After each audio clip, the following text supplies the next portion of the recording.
Welcome. I guess we're live. It looks like we're live, so.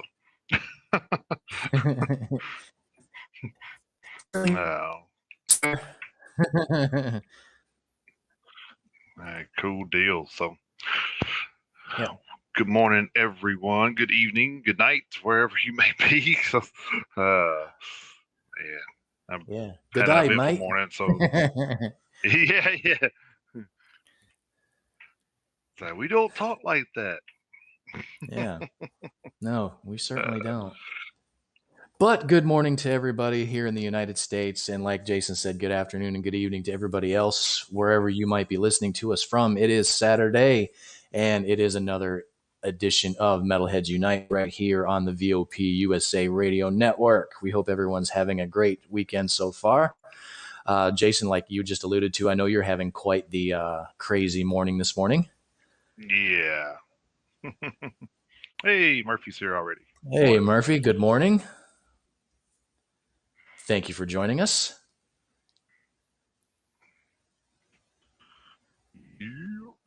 We're ready for our last episode of Metalheads Unite before the huge Voice of the People platform expansion coming up on September 1st. So our show next week will be bigger and better than ever.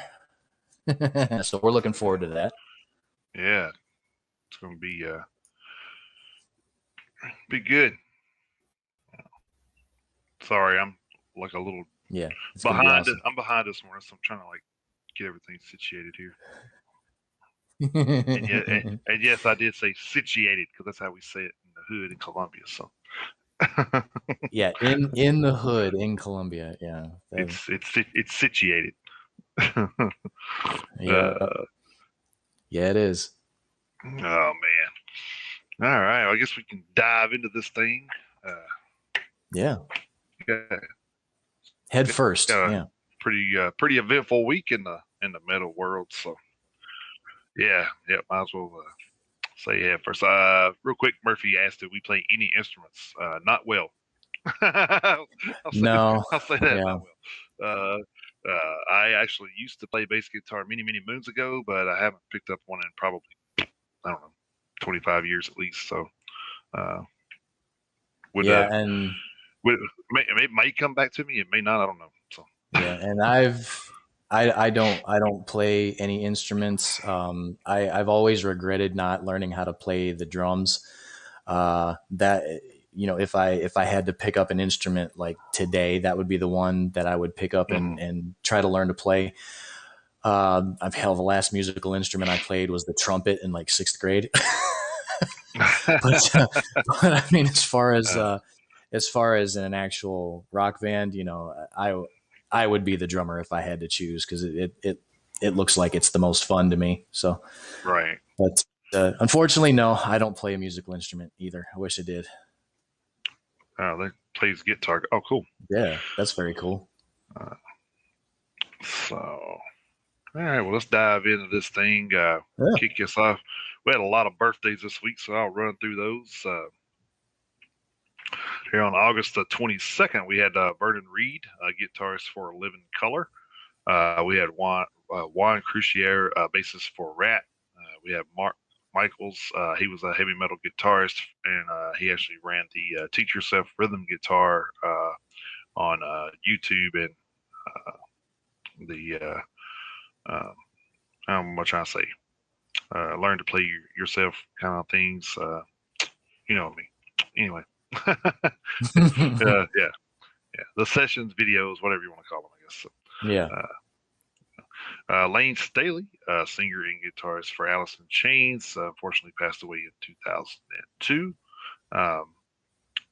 August the 23rd, Mark Hudson, musician, songwriter, and record producer for bands like Aerosmith and Ozzy Osbourne. We had Jimmy Jamison, singer for Survivor, who had passed away in 2014, which I did not know that, so interesting. August the 24th, Ken Hensley, songwriter, keyboardist, and singer for Uriah Heep from 1970 to 1980. And he unfortunately passed away last year, 2020. Michael Derosia, drummer for Heart from 76 to 82. He was, let's see, Danny Joe Brown, vocalist for Molly Hatchet. He unfortunately passed away in 2005. Uh, and one of my favorites, as you know, Chris, John Bush, vocalist for Armored Saint, and did a brief stint with Anthrax. Oh yeah, 92 to 2005. And I seen where he may have like came back for a brief period in 2010 for some reason. So I don't know what that was over. I'm kind of interested in looking that up now, but oh yeah, I didn't know that either. Yeah, so it showed him here in 92 to 2005, and then it had a comment and said 2010. So I don't know if Joey Belladonna was having some personal issues and just took off for a year or something. I don't know, but yeah, kind of interesting. Oh yeah. Now that you mention it, that does sound vaguely familiar. Yeah. Like I don't know. Like you say, we'll have to look into that. But for some reason, you brought that up with Joey having some issues. That sounds right, but we'll have to look that up. Yeah, we'll look into that. So we have Andreas Kisser, guitarist for Sepultura. August the 25th, one of your favorites, Gene Simmons. I'm just kidding. Hey, I have zero problem with Gene aside from his opinion that rock is dead. That's the only issue I have with Gene Simmons. So of course he's the guitarist for Kiss. We had both, one of our favorites, Rob Halford from Judas Priest. Had Mozzie Raud, guitarist from Femme Fatale. Vivian Campbell, guitarist for Def Leppard. Derek Sherinian, keyboardist for Dream Theater. Spider One, or his real name is Michael David Cummins, vocalist for Power Man 5000. We have August 26th, we had Juan Ortega, is better known to be producer for Machine Head. August the 28th, Dave Lubeck, guitarist for Molly Hatchet, unfortunately passed away in 2017. And we have Jack Black, actor and, of course, singer for Tenacious D. So happy very birthday. Cool. Yeah. So happy birthday to all of those. And if I missed anybody, happy birthday to you and anybody out there listening to us today. Happy birthday to you as well. If you had a birthday this week, I hope you had a great day. And so, and who knows, you may have shared a birthday with some of those metalheads. So right. Yeah, you may have. That's always cool too, to learn that, some of the people that are out there. Because I mean, like I've seen that before where they'll have like a list of people that you share a birthday with or whatever, and it's never like everyone. I mean, they never include everybody. They'll pick like quote unquote notable names, give you like 5 or 6 people who are like actors or athletes or somebody in the mainstream. But yeah, I've seen those too. Yeah, so like say, you may get a list and say like Drew Barrymore or somebody like that, but it'll never have Rob Flynn on there, Right. Yeah. So it's cool to learn that you have a birthday with a fellow metalhead. So well, Rob, in your hypothetical situation, like you talked about, it's probably because Rob Flynn didn't whip his titties out on Letterman.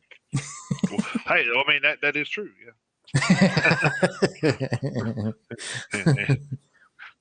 And if he did, a lot of guys wouldn't be impressed by it. So. Yeah, no offense, Rob, but I'd rather see Drew's than yours. So yeah, and I never even knew that. So now I got to go back and look that up. So. Oh, you didn't know she did that? No. Oh yeah. So people don't realize, like, when you're focused on something so much, like a lot of people may not know, but I wrestled for 18 years. When I was doing that, I was so focused with that. I tell Chris all the time, like, man, I didn't know this band was around. Of course, I didn't have time to look into anything like that back then because I was so involved in the wrestling world that I didn't follow much else. Right. So that probably happened during that stint when I was doing that and never knew. So. Right. Yeah. Same. So, yeah. I mean, Yeah, the same with me. You know, I mean, we've only been, I mean, it's practically September. So, I mean, we've alluded to this before that we've only been doing this show since the beginning of 2021. Hmm. So, you know, like you talk about, you were doing wrestling for, you know, all those years and everything else. You know, me personally, I've always been a huge sports guy. I'm a huge Hmm. sports fan, hockey in particular. So whether it's, playing hockey or watching it, you know, that was always more of my focus. I mean, I've always been a music fan, of course. I've been a metalhead forever. So, I mean, you know, always listening to music, you know, the bands, you know, that, you know, the main bands that you would like, you know, like Metallica, Pantera, Megadeth, Machine Head, Hmm. so on and so forth. But when we started doing this at the beginning of this year, and we actually had to start doing research and all that other stuff, trying to, you know, come up with content for the show, coming up with like the lists that we come up with and the album reviews for everything, and the way we Right. decided to go about doing the album reviews, you start doing, you start doing more research on the bands that, you know, you've never heard of before. And Right. I don't know, I mean, hell, there's no telling how many we've alluded to that you and I have never heard before, who have been around forever, Onslaught being the one Right. that pops into my mind first and foremost. You know, Onslaught has been around since 1985. I mean, they had that hiatus in there where they weren't making any music, Hmm. but they're a band that's been around 20 some odd years, and we didn't discover them, you know, for ourselves until later this year. So with the amount of music and the number of bands that are out there in this particular genre of music, we've said it before, it would damn near be a full-time job just trying to keep up with every band that's out there. Right. And I mean, Which, it's fun. It's fun. which, Don't get me which, wrong, because I mean, which we're not opposed to, no, having a we full time job absolutely, doing that. So, yeah, we absolutely, yeah, uh, yeah, we absolutely are not opposed to doing this full time. I would say I could definitely sit around for 8 hours a day, researching bands that would be new to me, not new in general, but new to me. right. I could literally do that shit all day long, and it wouldn't bother me one bit. But yeah, it's been fun, and even as this goes on, I guarantee you we probably haven't even made a dent in the amount of bands that are out there. I guarantee you there's going to be new music we're going to discover every week, and as Oh we yeah. have been, and you know, the album review segment this week is going to be no different. Hmm. Yeah. All right. Well, with that being said, I guess we can kick it right into the metal news of the week. There was a pretty good bit of that out there, so we're Yeah, gonna yeah, there was, and we we actually talked about last night how we were gonna do the stories, and then if we had time, we were gonna touch on a couple of other things that we actually didn't like, write down because it's not it wasn't news to us, I guess, but right, yeah, but yeah. So we'll go ahead, and like you said, there was quite a bit of news this week, and as always, it doesn't seem to be all good news. And as Jermaine in the chat already alluded to, I'll go ahead and lead off with some of the bad news. This over at blabbermouth.net. Eric Wagner, the original singer of doom metal legends Trouble, has died after a battle with COVID pneumonia. He was 62 years old. The news of Wagner's passing was confirmed late last night being August 22nd, by his son, Luke Wagner. Luke wrote on social media, quote, "Hey all, this is Luke Wagner, his oldest son. Eric Wagner has passed away," end quote. Hey guys, my dad died. I mean, I mean, come on. Um, yeah. yeah. Hey, BT Dubs, dad dead. Jesus. Also mourning Wagner's death is his former The Skull bandmate Chuck Robinson. He wrote on Facebook, quote, "This morning I woke to the worst news. We are truly devastated. My dear friend, bandmate, and brother Eric Wagner has passed. Good night, Tempter. We love you," end quote. It was less than a week ago that Wagner's bandmates went public with the fact that he was infected by the novel coronavirus. At the time, the Skull wrote, quote, "We will not be able to play Psycho Vegas this Thursday. While 3 out of 4 of us who tested positive for COVID are recovering nicely, Eric Wagner's bout with COVID has gotten worse, and he was admitted to the hospital yesterday with COVID pneumonia. Positive thoughts and words will be helpful," end quote. Just a few days earlier, the Skull dropped off its tour with the Obsessed, citing the ongoing and growing COVID situation sweeping the nation again, particularly in the South. The band said that it would reschedule as much as we can and tour again properly when things calm down. Unvaccinated people like Wagner reportedly was are more likely to be hospitalized or die from COVID-19 than people who are fully vaccinated. Okay, and then it goes into then it kind of goes into basically a kind of like a little bit of a medical diatribe about whether or not you should get vaccinated or not. And we're going to leave that out because that's not what we do here. We'll leave everybody to make their own decisions on their own individual well-beings. So we'll just leave that there. But so unfortunately, Eric Wagner made his decision, and obviously that was the result. So rest in peace to Eric. And if you don't care, Jason, I'm gonna springboard that into the other one just so we can kind of move on. This also from blabbermouth.net. This was from 4th. The Rolling Stones drummer Charlie Watts has died at the age of 80. No cause of death has been revealed. Watts' passing was confirmed by his publicist Bernard Doherty, who said in a statement, quote, "It is with immense sadness that we announce the death of our beloved Charlie Watts. He passed away peacefully in a London hospital earlier today, surrounded by his family.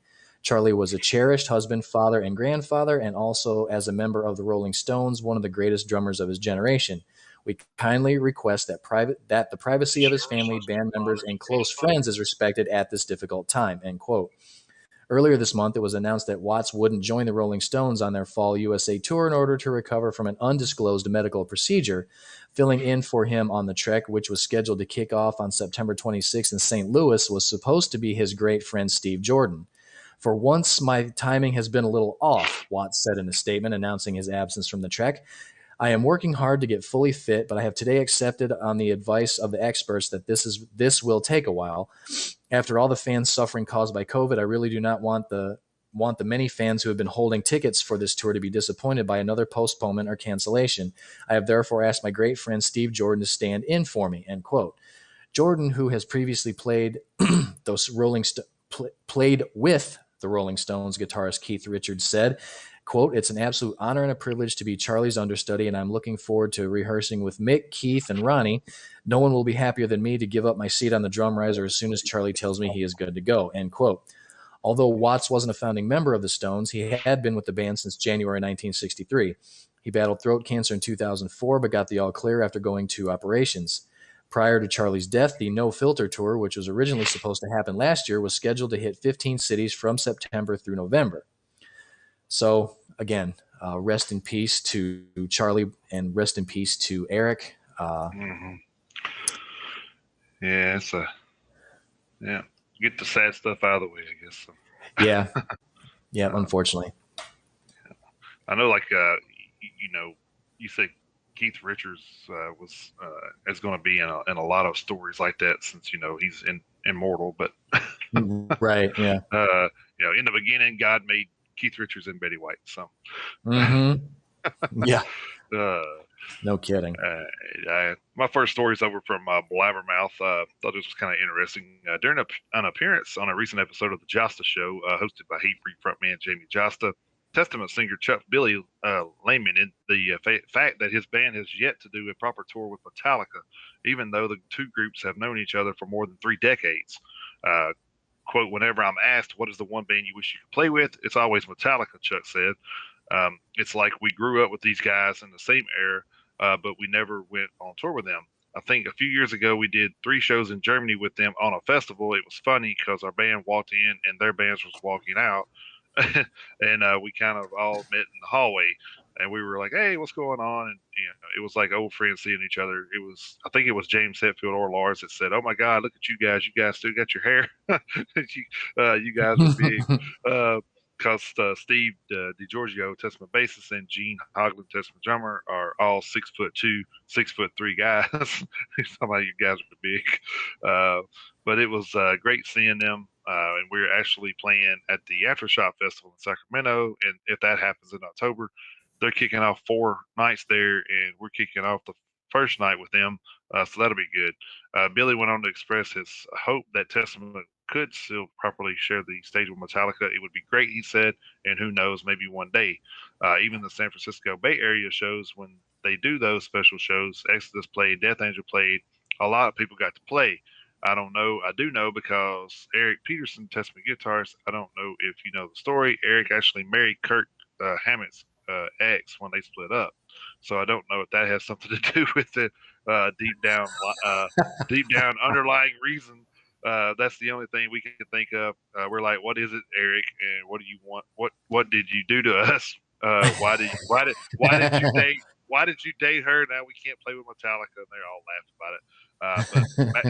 But back in 2017, Hetfield was asked in an interview with Elliot Fullman of Little Pump People to name his favorite thrash bands that are not part of the so-called Big Four of 1980s thrash metal. Of course, Metallica, Slayer, Megadeth, and Anthrax are the Big Four. James said, "Oh my God, there's tons of them. Well, Exodus for sure. We grew up with those guys in the San Francisco Bay Area. Oh, and we stole their guitar player too, and laughs about that. But yeah, I think they're great. Testament, a lot of great bands in the Bay Area, a lot of thrash stuff. The Testament's The Bay Strikes Back tour with Exodus and Death Angel will kick off on October 6th at the Fremont Theater in San Luis Obispo, California, and make stops in Austin, New York, and Detroit before concluding on November 27th at the Fox in Oakland. So, man, that's a tour I'd love to go see. I'm sure, I've seen the dates. There's nowhere near us, so unfortunately. Yeah. But yeah, I think that's kind of wild how these bands have been around together for that long and not ever toured together. Yeah, and it's funny because I'm originally from Michigan, but I don't know if anybody else out there knows that. And it's funny because no disrespect to Nashville at all. Nashville's a cool place. I've been to plenty of shows up there, but it's called Music City. But the funny thing is if I was back home in Michigan, I would basically have the ability to see practically every heavy metal tour that's out there because almost every tour goes through Detroit. But but obviously not every tour comes through Nashville. So it's another reason why it kind of bums me out that I'm still not living back home. Because like you look at every tour lineup, and like every tour you scroll down looking for Nashville, but Detroit's always on there somewhere. It's like, damn it. Yeah. So It's unfortunate. Yeah, I mean, I like living down here in Tennessee. Like, I'm not trying to say that I don't, but yeah, it makes me miss home. Sometimes when every band you want to see goes through your old hometown. So. Well, it makes you feel any better. I've never lived there, never been there, but with you saying that, I'd go in a heartbeat. Yeah. Well, hell, maybe one year we can make a roadie back up there, and we'll go check out a concert up there, and I'll show you the sights. Yeah. All right, I am going to segue off of your last story. Also at blabbermouth.net, Metallica's All Within My Hands Foundation has donated $50,000 to Direct Relief's Haiti Earthquake Relief Fund. Commented All Within My Hands, quote, "The devastating 7.2 magnitude earthquake that rocked the nation of Haiti on August 14th has left at least 2,207 people dead, more than 12,200 injured, and over 50,000 homes destroyed. Loved ones remain missing, with little comfort taken as bodies are found. Yet some hope miraculously endures as survivors are discovered alive in the ruin, like the 20 adults and 4 children all reported missing who were recovered and immediately transported to the hospital on Sunday. Direct Relief has supported Haitians for nearly 40 years, and And this history of work is precisely why All Within My Hands partners with Direct Relief when it comes to disaster relief. Direct Relief provides emergency assistance after natural disasters around the globe. In Haiti, the nonprofit humanitarian medical organization based in Santa Barbara, California, is working with a larger coalition of responders and has begun shipping and equipping prescription drugs, IV solutions, medical backpacks, emergency health kits, and wound care items to responding hospitals in Haiti. All Within My Hands is a 501c3 nonprofit foundation established in 2017 as a way for the Metallica family to give back to communities that have supported the band. Just in 2020, All Within My Hands donated $645,000 to COVID-19 related relief funds, including Feeding America, Direct Relief, as well as to charities assisting those in the entertainment and hospitality industry suddenly without work. More recently, the foundation donated $350,000 to aid those affected by the West Coast wildfires. Finally, the foundation's Metallica Scholars Initiative is now in its third year and has fundamentally improved the earning potential for students who become Metallica scholars. Metallica and All Within My Hands are committed to running an organization of the highest integrity where expenses are kept to a minimum and are paid for entirely by the band, the board, and friends who have worked with the band over many years and are excited to help in this mission. As always, 100% of proceeds from last November's Helping Hands event, tickets, fees, and auction items went directly to help those in need, with Metallica and the foundation covering all production costs and expenses. So, another shout out to Metallica and their philanthropic endeavors.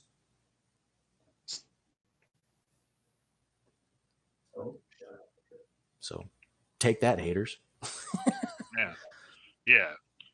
I mean, so the thing is, like, we talk about this all the time, and I feel like somebody's going to say it. Somebody's going to be like, only 50,000. Like, but like we said before, if you don't follow Metallica, they are involved in so many things like this that, I mean, they can't give $3 million to everything that they do. So.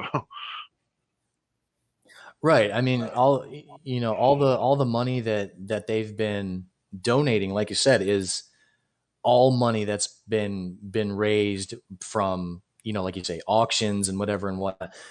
Last year they donated almost $750,000.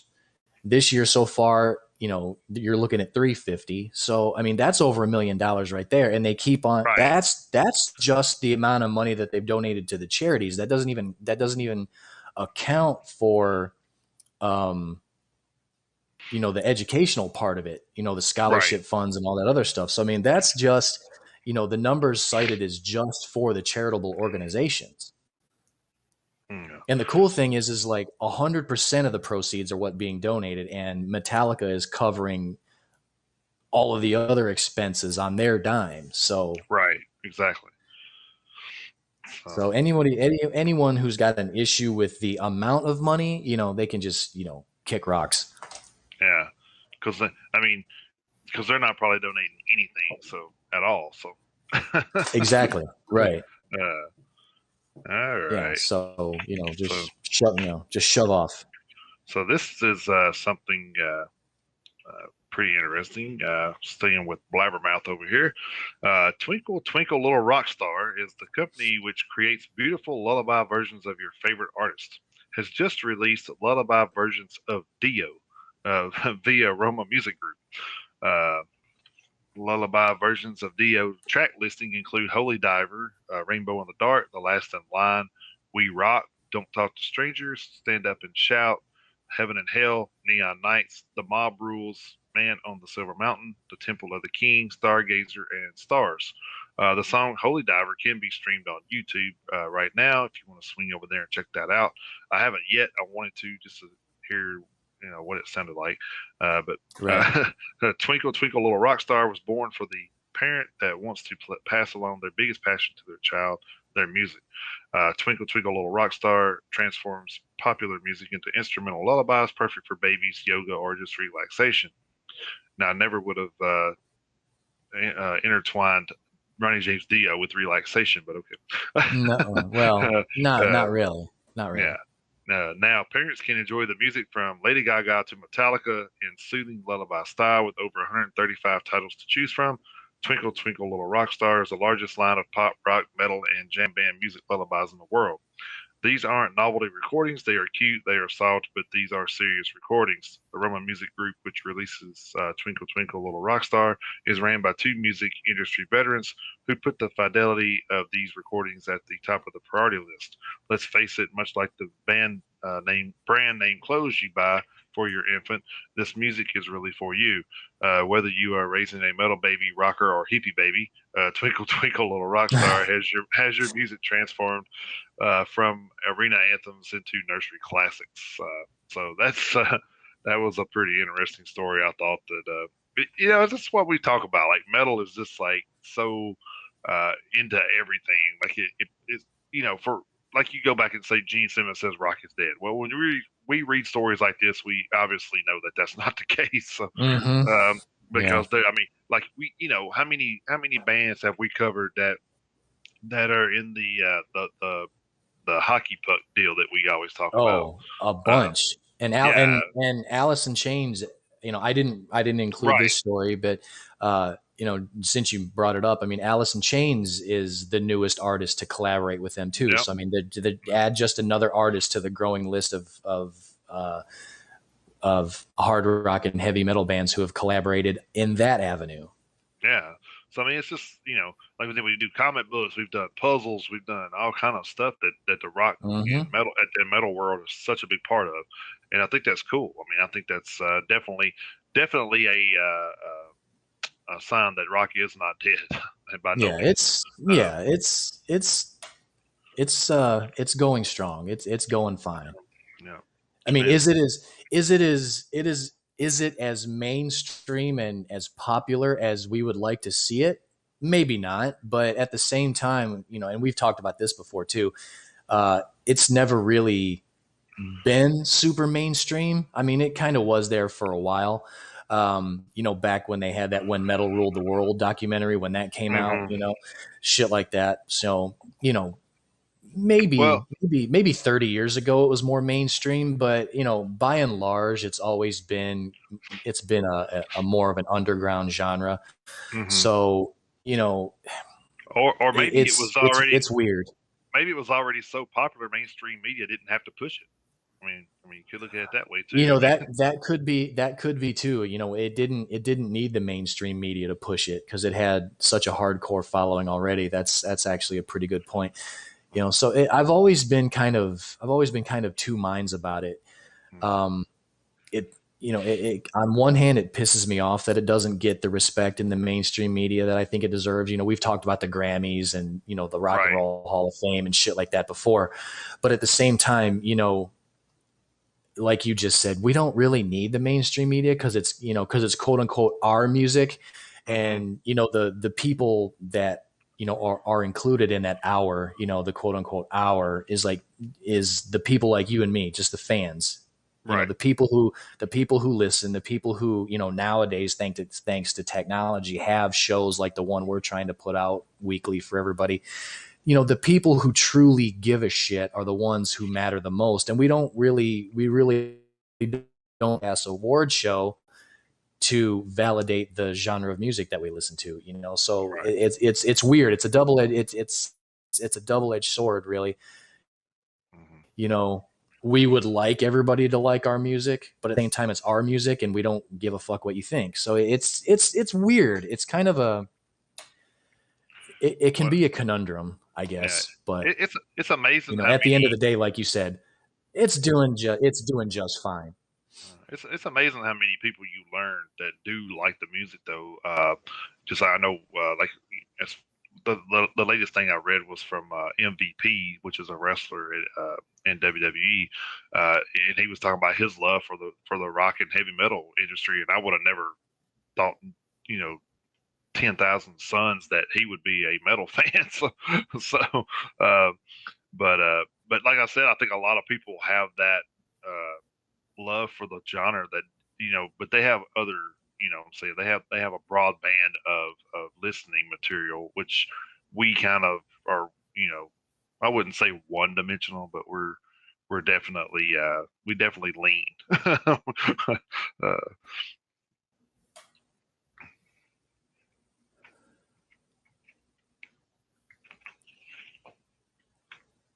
Yeah, you'll have to say that again. I don't know if you froze or we both froze. I didn't hear the last Actually, little bit of that. actually, you were froze. I was looking up at the screen and you weren't moving. So, but I was talking about how I just read where MVP was Oh, talking about his. terrific.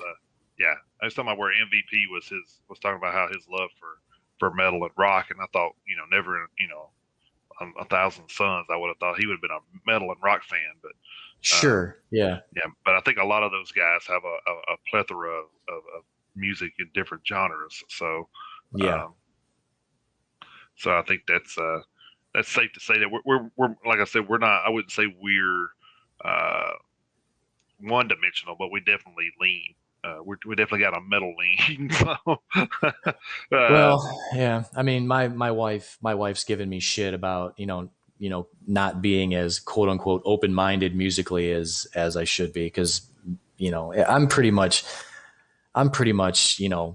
I'd probably say 99% metal most of the time. I mean, there's other there's right. other there's other music that I listen to basically because of her. My wife literally will listen to a little bit of everything. So Hmm. usually if I'm listening to something other than metal, I'm in the car with her. So you know, so you know. uh, So the only thing I get trapped with every once in a while is old school rap. With my wife was big into that growing up, so I have to listen to that every once in a while, which is tolerable to me because I kind of grew up in that era too with Dr. Dre and Ice Cube and that kind of stuff. It's definitely Right. not. It's definitely not.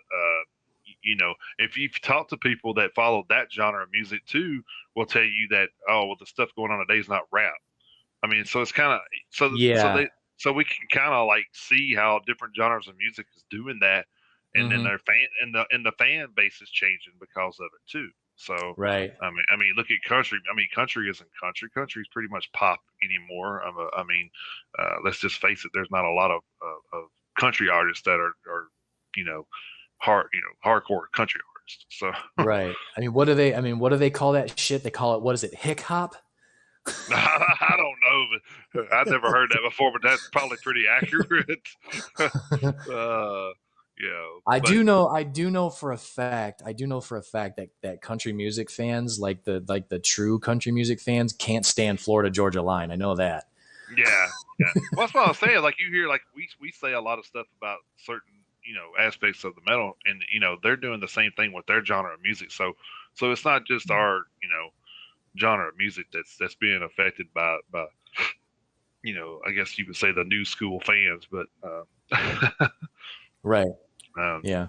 But here's what I like about heavy metal more than I like those other genres of music is that metal isn't, by and large, just speaking in general terms. I know that there are probably some bands who are affected, but there and and it could also be just on like an album by album basis. But right, heavy metal, by and large, generally speaking, isn't affected by what's going on in the pop culture. right, You know what I'm saying? Because we were just talking about country, and we were just talking about, rap. But I mean, let's be honest. Here in the United States, rap is hip hop and rap is basically the most popular genre of music in this country, and a lot of people kind of they gravitate towards that lifestyle, and that's fine. It's whatever. To each their own. It's hmm, not a big deal. But other aspects of our society are affected by that. Like if you look at the commercials on TV, a lot of the commercials have like the a little bit more of like a hip hop hmm, and rap musical styling to their jingles. But if you look at and like I say, this is just my opinion. I could be off base, but it's just kind of what I noticed. But heavy metal, and I think this again goes back to, it's our music and we'll do what we want. Heavy metal doesn't really give a shit about what's going on in the pop culture. If heavy metal music isn't used in commercials, we don't give a shit. If it is, that's fine. I mean, I know that Ozzy did let one of his songs get used, I think, in a Nissan campaign not too long ago. But you know, I mean, Ozzy can Well, do whatever. well, Ozzy can do whatever he wants, but you like can't I say, there are exceptions to everything. you can't forget But about the insurance commercial where they had a rat problem in the basement. oh yeah, Geico, yeah, yeah. Uh, That was a funny commercial actually. yeah. But so like I said, there are exceptions, but I was just speaking in general terms. So talking about the country fans who can't stand this quote unquote new country, because like I say, my wife she'll listen to a little bit of everything, and I've worked with and obviously I've worked with people who like all sorts of different kinds of music, and I'm sure you do too. I mean, you work with Amazon, you probably have more coworkers than I've ever had working for Amazon.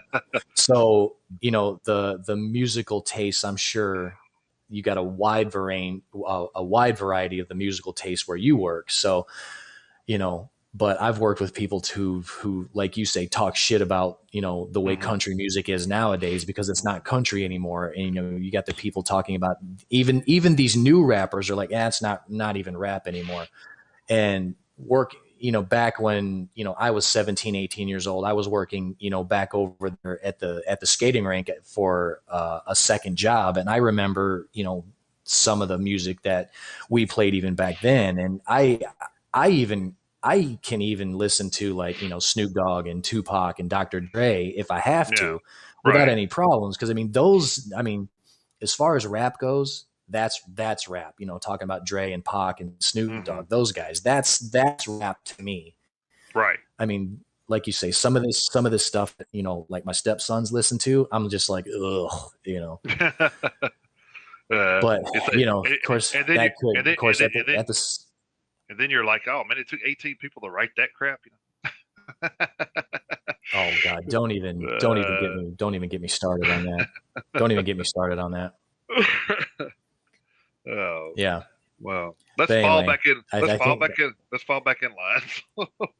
yeah, we Oh definitely man. digressed a little bit, I'll admit. Yeah. Well, like I said, it happens at least once on the show. So. Right. Yeah. Yeah. uh, I don't know. I think it was your turn for. Oh, I guess it kind of was my turn. And I probably should have, if it wasn't for the fact that we do this alternating format that we do, as far as the news stories goes, I could have segued off of my last story with this one. And if you're annoyed by Metallica's charitable endeavors, boy, you guys aren't going to like this one. This one over at Loudwire.com.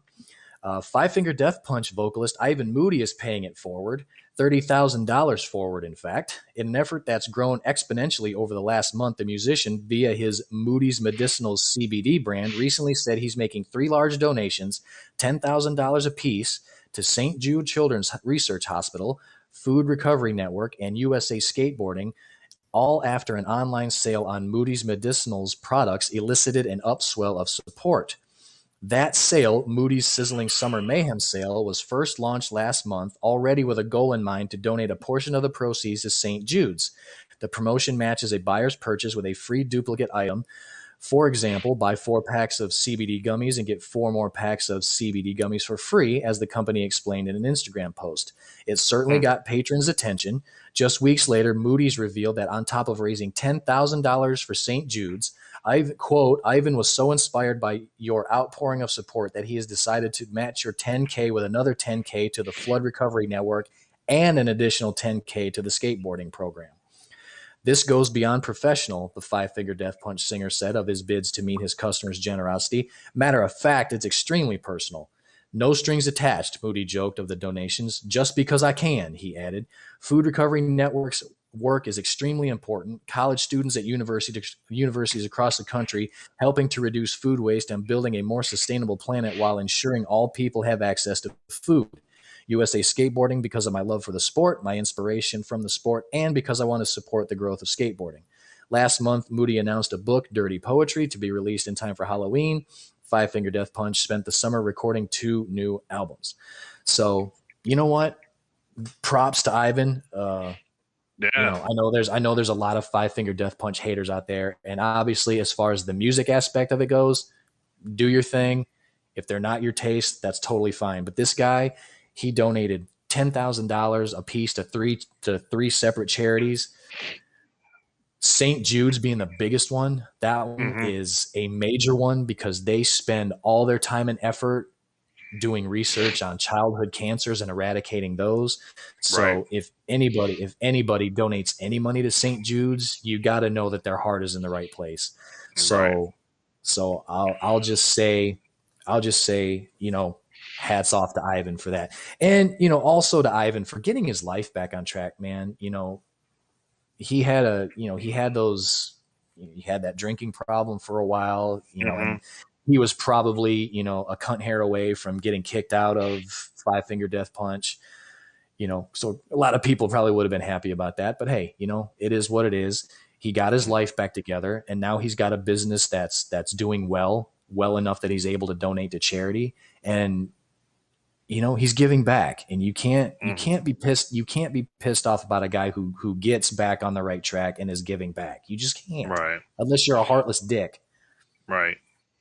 Well, I mean, So like, I think that's a change in, like bands nowadays. I mean, I'm sure you still have the bands that like to party and stuff, but you also have to think and sit and look at, you're in this lifestyle. How many people have made it to their 40s when they're doing this, to mhm, themselves? I mean, think about all the people we talk about on a weekly basis that pass away from alcohol poisoning, or some sort of drug overdose, or whatever. I mean, right. so I mean, that's the chance you take. Oh, I'm going to be in this rock scene and party all the time. Well, just know the that the results of that could be your life. I mean, so I think a lot of bands have gotten away from that kind of thing, though. I know in wrestling they did, on the tail end of my venture with wrestling. A lot of guys, like, I don't know personally, but I do know that like CM Punk and like Kofi Kingston, Xavier Woods, all those guys, when they leave the show, they go to a hotel, they play video games. I mean, that's what they Mhm. do. That's they don't go out and they don't partake in the lifestyle that a lot of people do. And I think that's probably what's given them longevity in wrestling. To be honest with you, uh, Yeah, so well, yeah, you're talking about CM Punk. I mean, his whole part of his whole shtick when he was first in WWE was that he was straight edge. hmm And I mean, he still is, but I mean, he doesn't use that as part of his in-ring persona anymore. no, But I mean, you're and, right. For every Charlie Watts, I mean, obviously he just passed away, but I mean, Charlie hmm Watts, he made it all the way to 80. For right, every Charlie Watts, you got like 3 or 4 Dave Williams who don't make it to, who 30. don't make it to, yeah. So I mean, you got to really, and I guess that's probably the naivete of youth. I mean, Exactly, you exactly. think you're 10 foot tall and bulletproof until something comes along and tells you that you're not. And it all depends on how quickly you learn that and how far hmm along in the process you are. Yeah. Some people learn too late, unfortunately. Yeah. So the thing is, I don't want to like push my beliefs off on people, but I do believe that sometimes in life that you are given warnings about doing some of the things you're doing, and if you don't take heed of those, then Oh, there sure. could be, Yeah, there, who knows? Dave Williams could have had alcohol poisoning scare months before he actually passed away. We don't know that, but true. I'm just saying, like, normally there's something out there that happened before that probably would Hmm. we would look at it and be like, oh well, that was kind of a warning from above. Maybe he should have Yeah, heeded that warning or whatever. But whatever the case, you yeah, can't you only control your own fate at that point. So right. Yeah, you usually don't get just one red flag. exactly. You usually get a couple at least, and it just whether or not you choose to pay attention to it or not is Yeah. on you, really. Yeah. Well, I mean, I kind of look at it that way because it happened to me personally. One of my best friends passed away on August the 25th back in '92, I think it was. Um, but so anyway, so it's been a long time ago. But we had, like, my birthday was the 16th, and we were out on my birthday the weekend before, and we almost wrecked the truck that we were driving then. I mean, we weren't drunk or anything, but it was wet. And we were drinking beers, but we weren't drunk or anything yet. We had just opened them. But the fact of the matter is that I look at it now and I think, man, that was a warning saying, hey, y'all need to slow the hell down Mm-hmm. and watch what y'all are doing. And unfortunately, a week and some odd days later, he was involved in a car accident that took his life. Uh, Yeah. Not because he was drinking or anything, just because he was out overnight. He had been drinking the night before, but he was fine the following morning. He had sobered up. He was driving, of course, sleep, of course, is one of the big things that sobers you up. But, he Right. was fine. He was fine. He was driving home. An older couple fell asleep at the wheel, crossed over the yellow line, and hit him head on. So it wasn't even on him. But I'm just Right. saying, like, there's certain things that not saying anything was his fault, but he was drinking the night before. So I would always look back at that one incident and be like, man, he was just telling us, hey, you don't need to stop doing this stuff. So if he hadn't been doing that stuff the night before, he'd probably still be here today. But Mm-hmm. we don't know our time, or when our time's up, our time's up. We don't know that, so Exactly. we just have to be weary and try to be as safe as we can. But Right. all right, and that's your religious hour. We're taking out donations and the offering plate here at HAPS. That's right. Yeah. uh, carry on here. I got a long-winded story here, so I'll give you a little break. From over at Blabbermouth, Tower Records, the iconic music chain that defined the retail music business in the pre-digital era, is back and celebrating the 30th anniversary of Ozzy Osbourne's No More Tears with an exclusive limited edition vinyl and T-shirt bundle. This limited run of only 500 units is available now at TowerRecords.com and includes the exclusive Tower Records 2 LP colored vinyl set, 7x7 photo book with pics from the launch event, and an exclusive I Was There t-shirt. Um, Ozzy first premiered No More Tears with a surprise launch at Tower Records in New York City on September 17th, 1991. More than 30 years after its release, No More Tears will be celebrated with an expanded digital audio album due out September 17th through Sony Music. Upon its release, No More Tears yielded 4 top 10 singles on the Billboard rock charts. Mama, I'm Coming Home at number 2, Road to Nowhere at number 3, Time After Time number 6, and the title track No More Tears made it to number 10. In addition, the album's I Don't Want to Change the World earned Ozzy his first Grammy for a live version of the track that was featured on his 1993 Live and Loud album, which I have that box set as well. The Grammy winning I still got the tattoo that came in it, never been used. Wow. The Grammy-winning track was one of the album's 4 songs co-written with Ozzy's longtime friend and colleague Lemmy Kilmister. The others include "Mama, I'm Coming Home," "Desire," and "Hellraiser." The album has remained an Ozzy classic, earning a spot number 22 on Loudwire's top 90 hard rock and metal albums of the 90s, with Ultimate Classic Rock including No More Tears on their list of top 100 90s rock albums.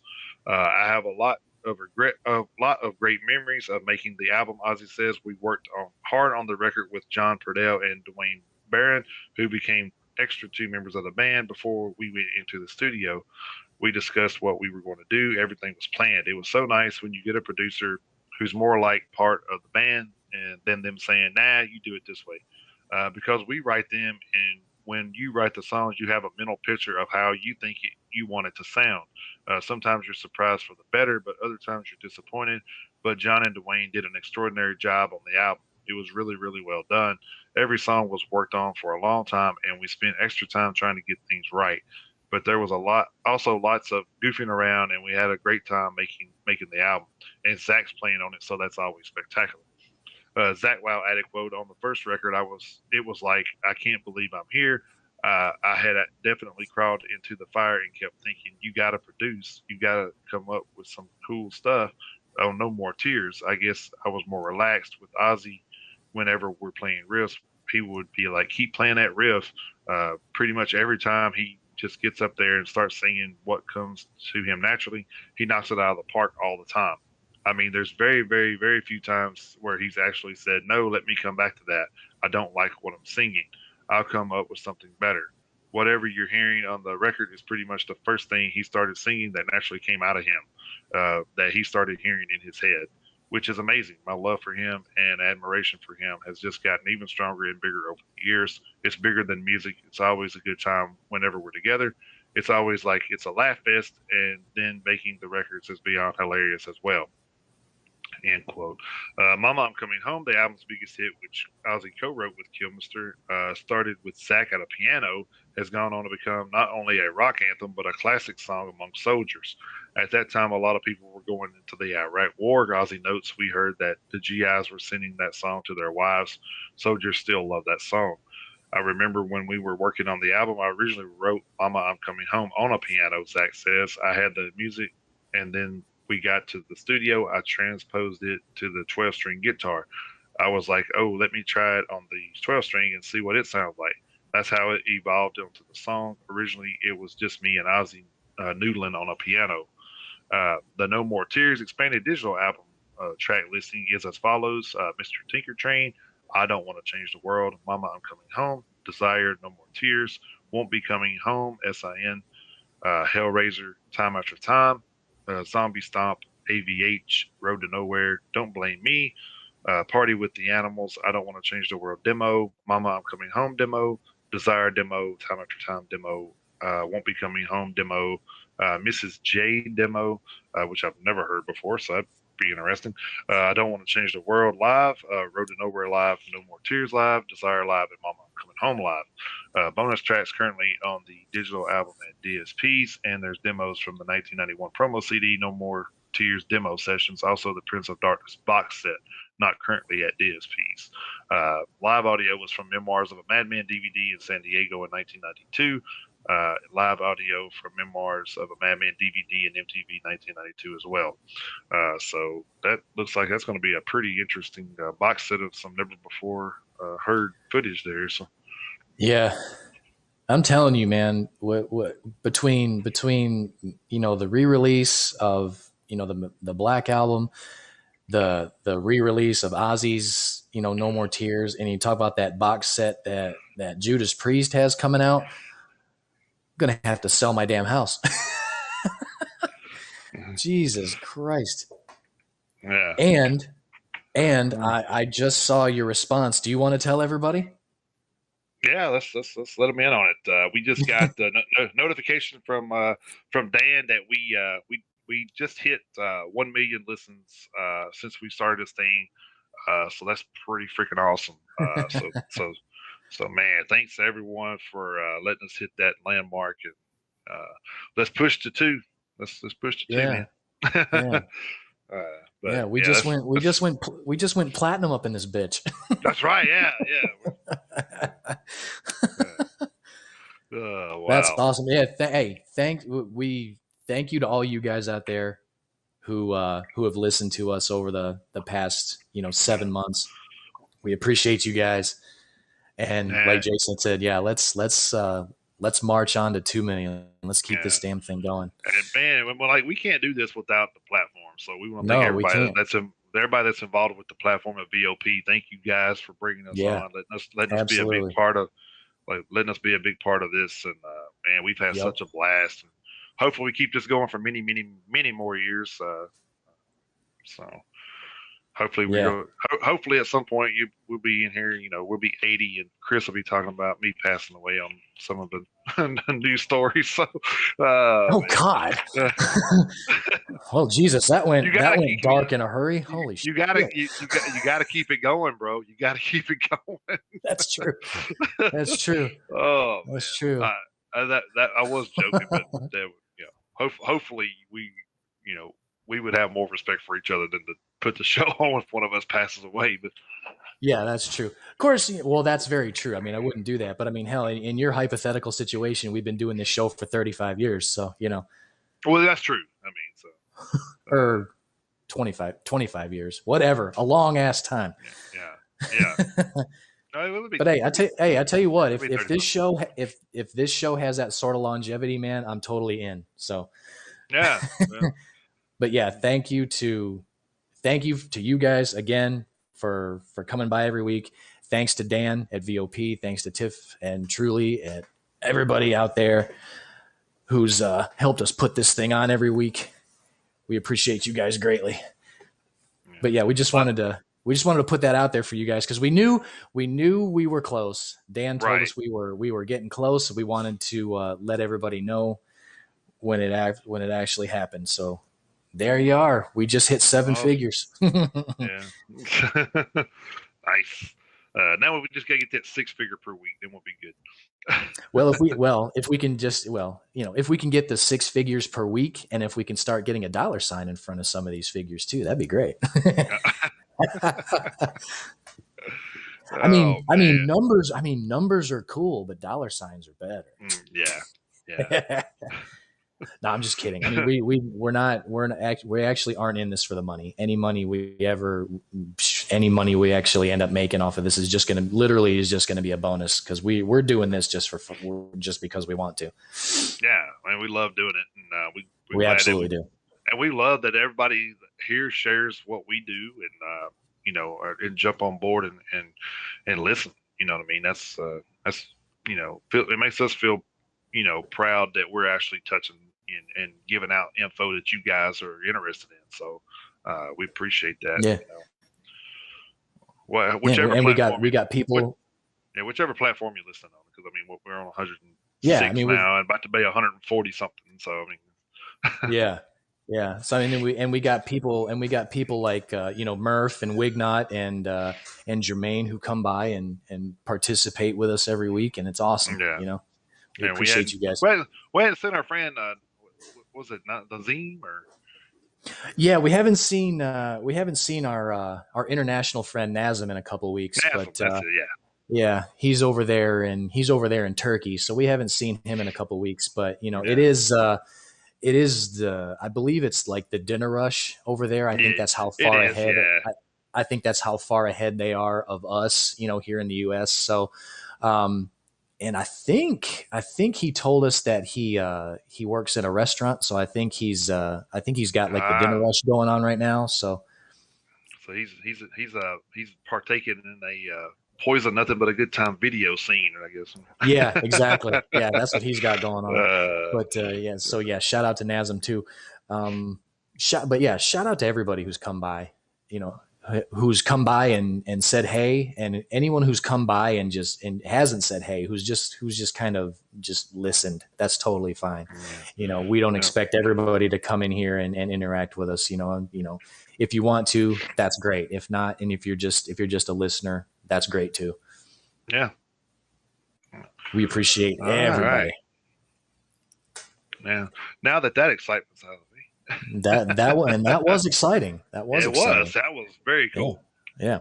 And it's hopefully it's the first of plenty of exciting news to come, especially since September 1st is the rollout, and we're going to be available to tens of millions of people worldwide. So hopefully those numbers will continue to jump on demand as well. So on demand, absolutely. Yeah, live and on demand. Mm-hmm. You could have us on your TV like all day long if you wanted to. Yeah. Alrighty. Which we do recommend. I mean, I highly recommend it. Yeah. Yeah. I mean, it's good for your mental health. So for your mental health. Your mental health. Yeah. That'll definitely drive you mad. It will. Absolutely. All right. So we're going to move on here. I'm going to keep over at Loudwire for just a second. A limited edition skateboard adorned in red paint that contains some of Tony Hawk's actual blood is now available as part of a collaboration between the legendary skater and the water brand Liquid Death. Liquid Death is the canned water company that uses punk rock styling in its marketed aim to obliterate the waste of plastic water bottles. Hawk, of course, is the 53-year-old retired athlete and entrepreneur who has no problem lending viral credence to a fellow entertainer or helping a young skateboarder get a new deck. But Hawk's latest move is a little more outlandish. As Rolling Stone reported on Tuesday, August 24th, his limited to $500 a pop Liquid Death skateboard is painted in a hue created by taking a vial of Hawk's actual blood and mixing it with red paint. A rep for the brand explained the process ensures that there's a piece of Tony's DNA in every board. In a press release, Hawk said, quote, "I am deeply thankful to have a connection with my fans, and I appreciate how Liquid Death connects with theirs. This collaboration is taking those connections to a new level, as I have literally put my blood and soul, ? Into these decks," end quote. He added, "I take pride in knowing that organizations fighting plastic pollution and creating skate parks worldwide will be supported through our efforts," end quote. Find out how to buy the board, which boasts art combining Liquid Death's signature Thirst Executioner Tallboy can character with nods to Hawk's classic Birdhouse skateboard days at liquiddeath.com. The company said some proceeds will go to anti-plastic advocacy as well as Hawk's The Skate Park project.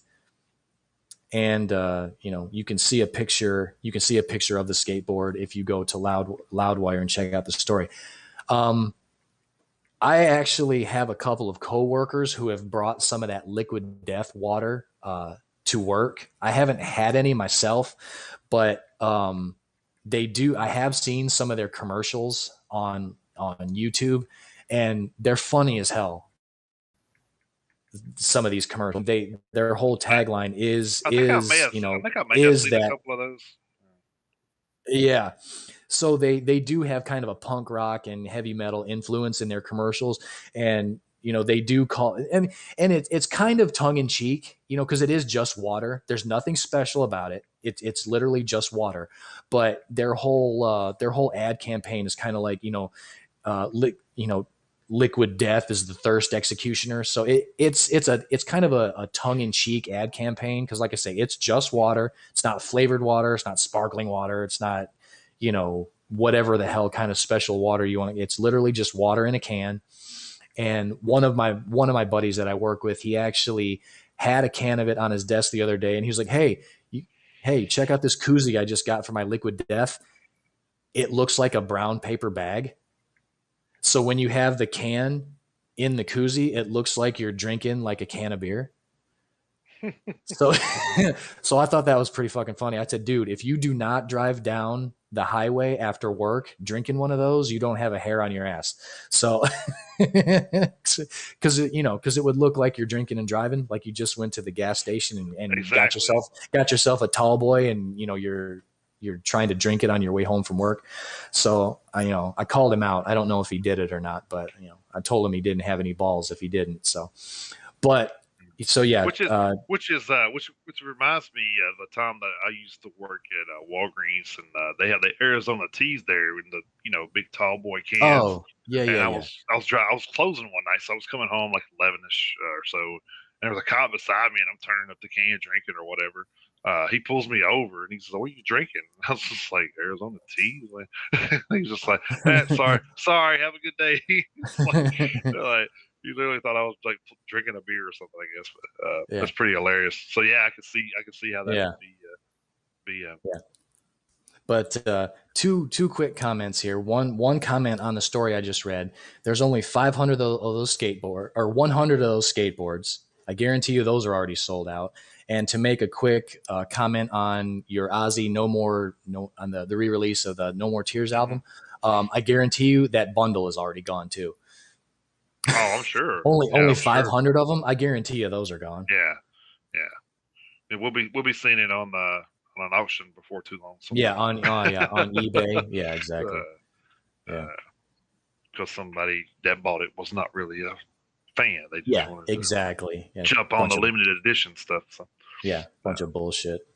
But hopefully the majority of fans get to grab that. So. Yeah, I hope so. All right. I had a lot of stuff from Blabbermouth this week, evidently. So. Yeah, that's fine. I usually do too. This may be. They had a lot of stuff this week, so I think this is my last one from them, though. They did. So Anthox has been celebrating its 40th anniversary since the festivities kicked off in late April. But even with the actual Big 4-0 having taken place on July 18th, the band is not quite done saluting that milestone. Today, the band announces the release of its 40th anniversary high-end spirit Anthox XL, Roman numerals for 40, a smooth Solera aged single barrel bourbon finished for 40 days in a 20-year-old or Oloroso. Damn, that's a lot of O's. Sherry cask. Damn. Providing the spirits with balanced flavors and layers of complexity. Only one barrel of Anthox XL has been produced, yielding 400 hand-numbered bottles at a cask strength of 115 proof. Each bottle features the band members' signatures and is encased in a black drawstring velvet gift bag emblazoned with an Anthox XL logo with a suggestive retail price of $155. Oh. Additionally, 40 limited edition numbered bottles will be available, priced at $350 each. Limited edition bottle is also housed in a black drawstring velvet gift bag imprinted with the Anthox XL logo, then packed in a customized box encased in a silver foil card stock wrapped around. Each limited edition item comes with a golden ticket printed and debossed on gold foil coated cardstock. The golden ticket awards the purchaser and a guest admission to an Anthrax headline concert in the purchaser's area and includes a special in-person meet and greet with the band to take place during Anthrax's 2022 U.S. tour. For all details pertaining to Anthox XL, go to www.anthox.com. To purchase a bottle of Anthox XL, you can go to www.120west58wine.com. It's 120 West 58 Wine. Customers can expect a turnaround time of about 10 days, which is not too bad. July That's guitarist, not actually. Yeah. In July, guitarist Scott Ian and bassist Frank Bello traveled up to the Hill Rock Estate Distillery for a series of tastings to find that perfect elixir that would be Anthox XL worthy. I had a great time up at Hill Rock, said Bello of the experience. Everything there is homegrown and all done by hand. Jeffrey, Kathy, and Alex, and everyone who works there are really nice people who care so much about what they do and how they do it. I'm very, very happy with our Anthox XL whiskey. It's smooth, has a great aftertaste, and creates a great vibe. Right after my first taste, I wanted more. Question is, will it make you want to fight a motherfucker? That's good. I sampled 8 different whiskeys from Hill Rock's Rickhouse when I was there to pick one of our 40th anniversary bottles. Said Ian, it's a difficult task in that they're all so great. Feed from the barrel into my glass. Every time I've had to choose a whiskey, I wait for the juice to tell me that's the one. This barrel spoke up loud and clear. On the nose, there's an explosion of caramel, toffee, and butterscotch with hints of dried cherries and fresh herbs. The palate has a rich texture of bright red fruits, baking spices, and toasted almonds. I'm drooling just reading the back. Get yourself a bottle, you deserve it. Anthox XL is the band's most recent collaboration with the multi-award winning Hill Rock Estate Distillery located in the luxuriant Hudson Valley Highlands in New York State. Built from the ground up by husband and wife Jeffrey Baker and Kathy Franklin and the legendary late master distiller Dave Pickerel. Anthrax continues to return due to the high level of care and attention that the Hill Rock Trio puts into what they do. According to Franklin Baker and Alec Eckstein, owner of Hill Rock's Estate Distillery, this Anthox XL anniversary cask is the band's 4th Hill Rock Solera aged bourbon selection. Over that time, we have become very close with Scott and have enjoyed getting to know all the other band members, either up here with us in person or virtually. We hope to have Scott and Frank, as well as Charlie, Joey, and John, all up here together very soon to taste, create, and finish more beautiful craft whiskey together for many more years. So yeah, that's pretty cool. I didn't know that was their fourth alcohol that they or I didn't either. Yeah, that they've actually done, which is pretty cool. And you know what, you get a golden ticket to get you into something way bigger than a chocolate factory, so you can't go wrong there. Hell yeah, dude. Yeah. I'd be down for that. Yeah, it's pretty good stuff, man. It's like, yeah, that's what I'm saying. Like we're, they're, of course, but we've talked about Metallica, we've talked about, Anthrax and other bands that are doing the, alcohol route, Iron Maiden. Yeah, Iron Maiden and Judas Priest. Yeah, I mean, it's pretty crazy to pick up an alcohol beverage and know that it's endorsed by one of the bands, especially Metallica, saying, hey, I know the greatest thing we could do with a band that's recovered from alcohol, make them endorse some alcohol, Yeah. But especially when the lead singer's been in and out of rehab, so yeah. It is what it is. So I mean, it is what it is. They wouldn't have signed up for it if they didn't think they could handle it, I guess. But, that's true. That is very true. I didn't notice we've been talking about all this, and I'm wearing my Death Angel T-shirt today. So. Oh yeah, there you go. Been talking about them all morning. Didn't even realize I had a shirt on. All right. Okay, let's see. I've got two more stories real quick. They're real quick. This one over at metalsucks.net. Francesco Paoli, the 36-year-old guitarist and vocalist for Flesh God Apocalypse, has been hospitalized after suffering severe injuries, including several fractures as the result of a rock climbing accident. Says the band in a statement, quote, last Saturday, August 21st, our singer Francesco Paoli suffered severe injuries while rock climbing the Gran Sasso Mountains in Abruzzo, Italy. Despite suffering several fractures, Francesco is currently stable at a local hospital while receiving treatment for his injuries. In light of this, Flesh God Apocalypse is forced to cancel their Cremona, Italy show at Road to Lupolo, scheduled this Sunday the 29th. More details will be shared as soon as we have more info available, end quote. No additional details are available at this time, but you'll know more as soon as we do. In the meantime, here's hoping Paoli is all right and has a speedy recovery. Yeah. Mm, Stop climbing big rocks, buddy. yeah. Well, at least it wasn't the milk crate. Take the stairs next time. Yeah, at least it wasn't the milk crate challenge. Right. Right. Man, watching people fail those is just funny. Yeah. Well, That's just too damn funny. I don't. I don't get the. I mean, just you put anything in front of people, they'll do it. Yeah. Hey, try this, and they'll try it. So I think we should do a challenge where people reenact the scene from Life, where Eddie Murphy and Martin Lawrence are standing on all those Coke bottles, and see how long you can do that for. Oh my god. Yeah, and if you win, you get some cornbread. Yeah, there you go. Yeah. Get your own portion of cornbread. Yeah, it'd be consequences and repercussions. Right. All right, and then you got one more? Yeah, I got one more. So, okay, yeah, go ahead. Over from Metal Injection, I have a. It looks as though Tommy Vext and his former record label and management team are going to court over the rights to Bad Wolves. A new lawsuit was filed by Bad Wolves record label Better Noise Music. Bad Wolves' publisher, 519 Music Publishing Inc., and managers 10th Street Entertainment this past Friday, August 20th. The complaint argues that Vext has been engaging in, quote, retaliatory conduct, end quote, since leaving the band and has resorted to actively sabotaging the band by posting unreleased music videos and sound recordings without permission. The lawsuit points out that Vext was advertising a plan to tour under the moniker Tommy Vext and the Bad Wolves as a blatant attempt to confuse concert goers into thinking this is an unapproved tour. The lawsuit goes on to explain how Vext ultimately left the band after publicizing his political views and his former girlfriend Whitney Johns being granted a restraining order against him.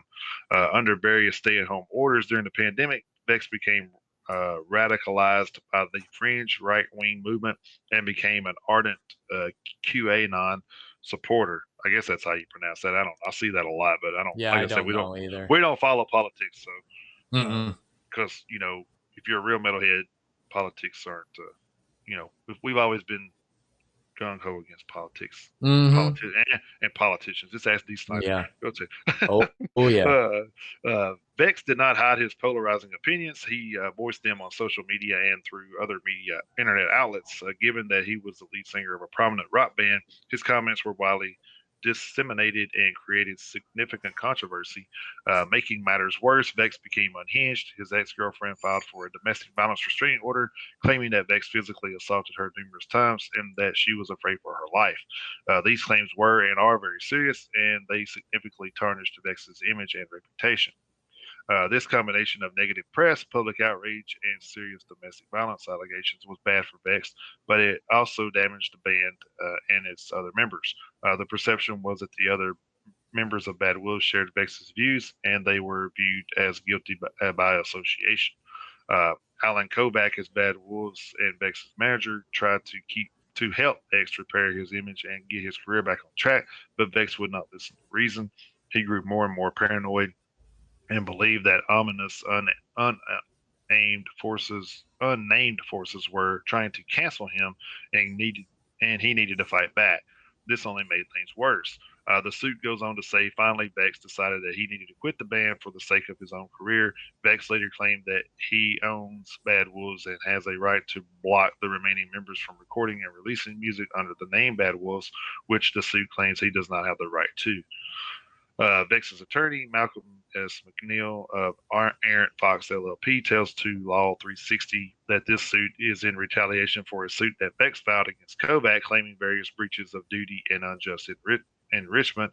The suit claimed that when Kovac tried to stop Vex from sharing his political views online and Vex didn't, Kovac tried to get him ousted from the band.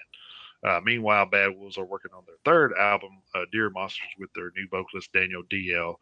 Laskowitz. The Acacia Strain. So more bad news there on that front. I think we could do a celebrity death match stuff with stuff that's going on right now in the metal world, just in the metal world, not counting everything else. But they definitely could bring that show back, man. That's oh, dude, I was just about to say that. I love that show when it was on. Yeah. Yeah, I mean, as long as you can get the all original, like Nick and Johnny, you got to get those original guys doing the voiceover. And, if you can get Stone Cold Steve Austin to come back and do his little thing that he did on the show too. If you can bring back the all original cast of that show, fuck, I'm all for it. Don't change it. Don't do anything. Right. Yeah. It was perfect the way it was. I definitely could give them some matchups. That's for sure. Right. Yeah. Maybe we could see Fat Vince Neil versus Skinny Vince Neil. See who wins that one.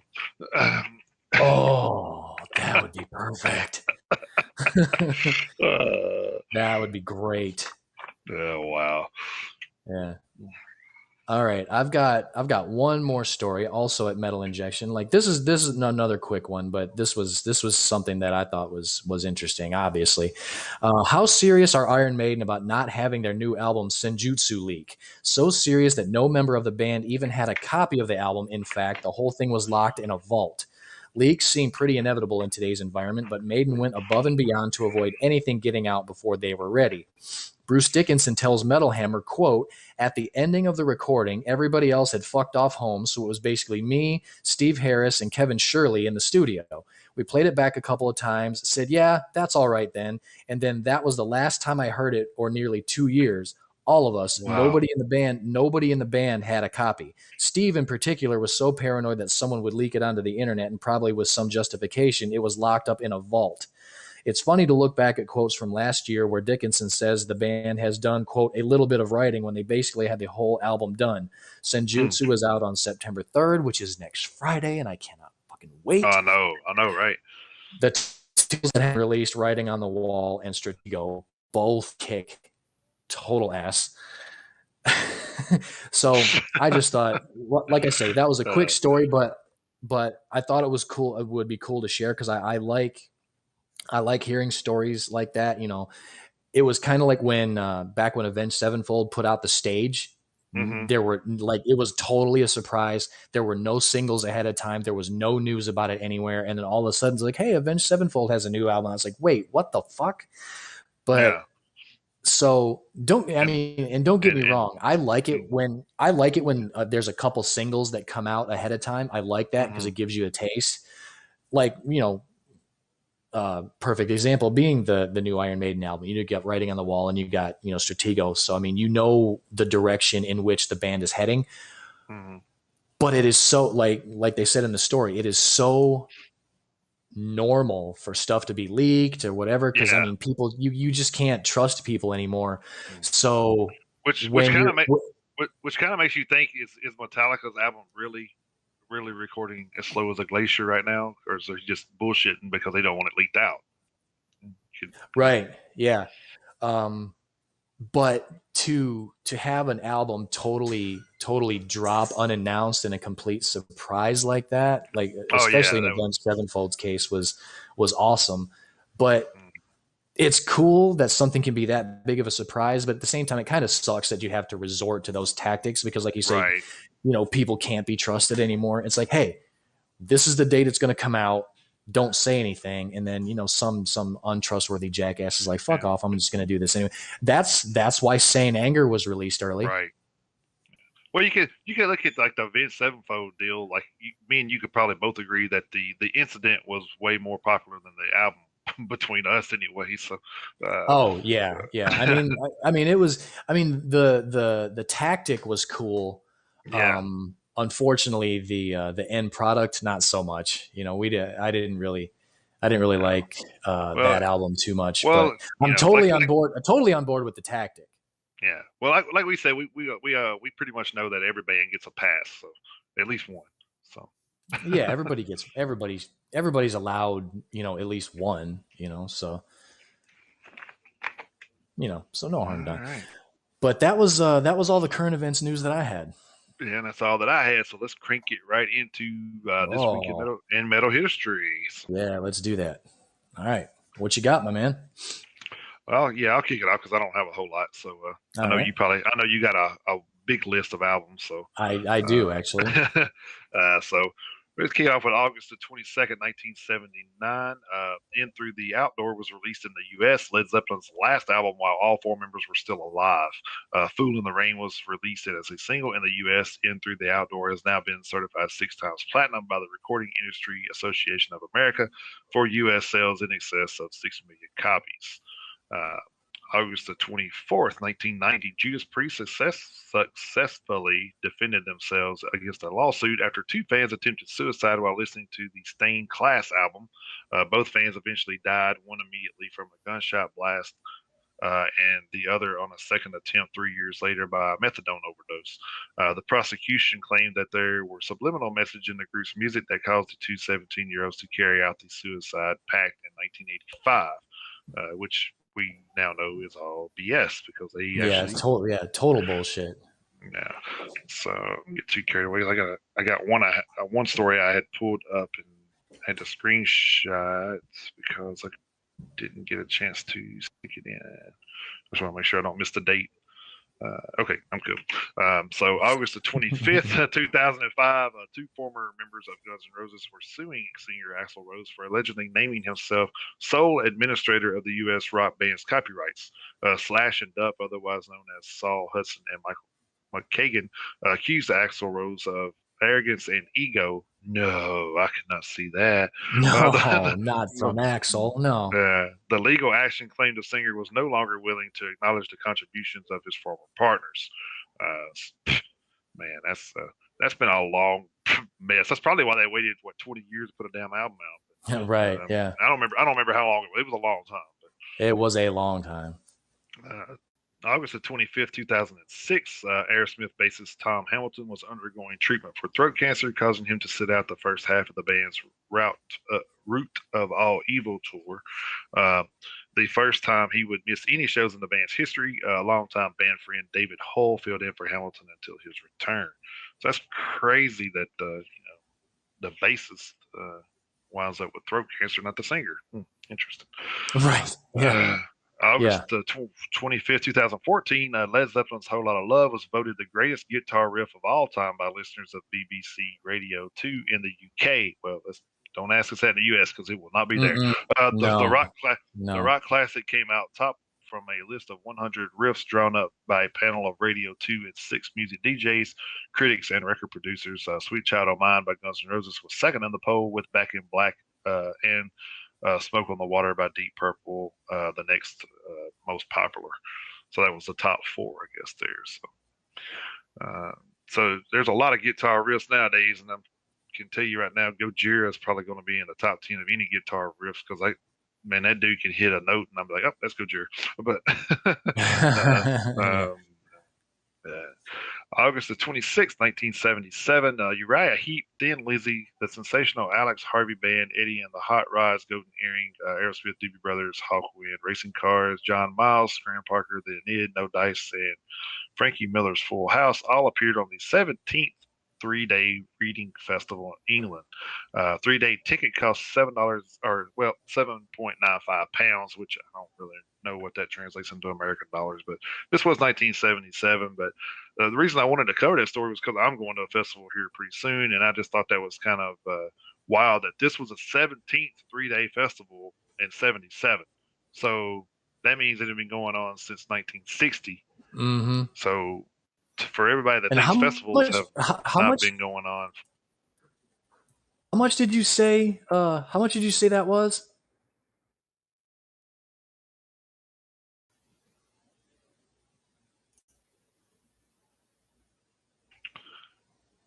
Uh-oh. there we come back. We were all froze for a minute. So Oh, damn it. Okay. All right. yeah, How much did you say that ticket was?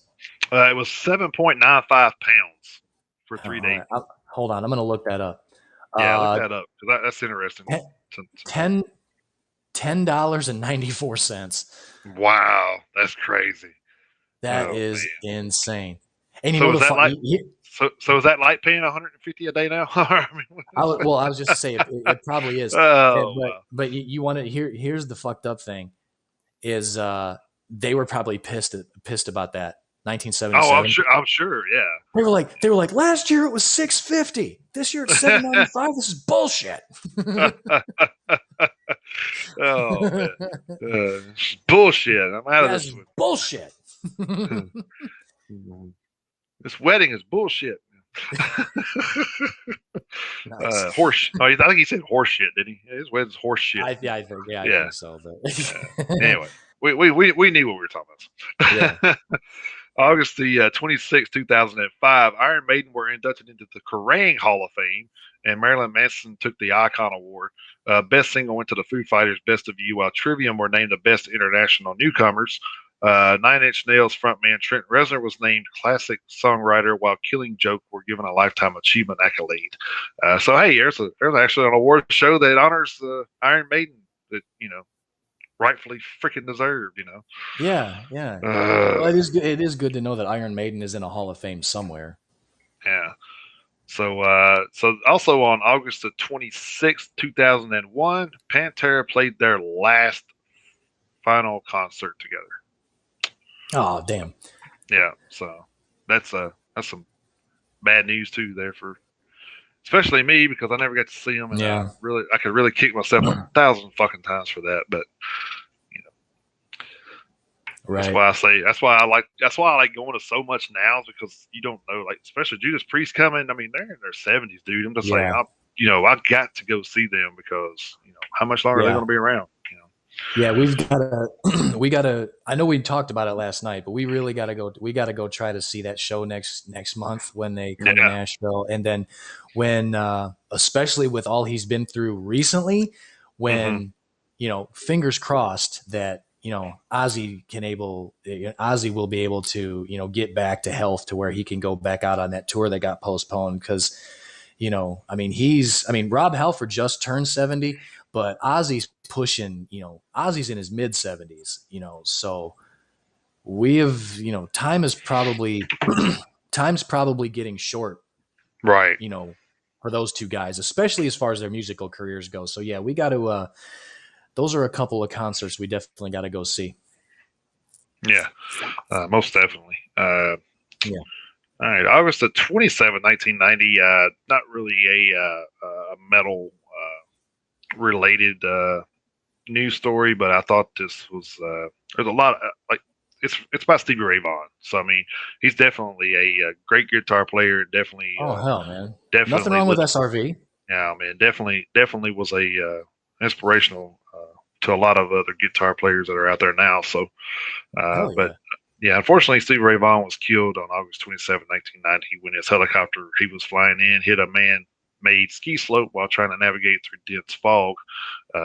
Sounds a little familiar, kind of like the Kobe Bryant incident, doesn't it? Yeah. Vaughan had played a show at Alpine Valley Music Theater in East Troy, Wisconsin, with Robert Cray and his Memphis Horns and Eric Clapton. Vaughan was informed by a member of Clapton's crew that 3 seats were open on a helicopter returning to Chicago with Clapton's crew. It turned out there was only 1 seat left. Vaughan requested it from his brother, who obliged, and the 3 members of Eric Clapton's entourage were also killed. So there's another one of those cases where you take that seat on the plane or the bus or whatever it is, and then that's your fate. So it's pretty crazy. Like I'm sure, like people don't think about those. because I mean, if you jump into an airplane or anything like that, you're going to trust that the pilot knows what the hell he's doing. Um, you know, and Mm-hmm. if that, and if, like you say with the helicopter, I know the guy that was involved with the Kobe incident had an issue with flying in weather where he wasn't supposed to anyway. So he had a kind of a history of that. So but who knows? It's Right. kind of one of those things. And unfortunately, uh, one of those unfortunate events. But Mm-hmm. August 27th, 2004, winners at this year's Kerrang Awards include The Darkness for Best British Band and Best Live Band. Best Band on the Planet Award went to Metallica. Green Day were inducted into the Kerrang Hall of Fame. Lost Prophets won the Best Single for Last Train Home, and the Best Album went to Muse for Absolution. So I can agree with at least one of those things, but Yeah. Yeah. That's just me. Yep. August 28th, And me. yeah, right. August 28th, 1972, Alice Cooper was at number one on the UK singles charts with Schools Out. Cooper has said he was inspired to write the song when answering the question, "What's the greatest 3 minutes of your life?" Cooper said there's two times during the year. One is Christmas morning. The next one is the last 3 minutes of that last day of school. So therefore, you have Schools Out.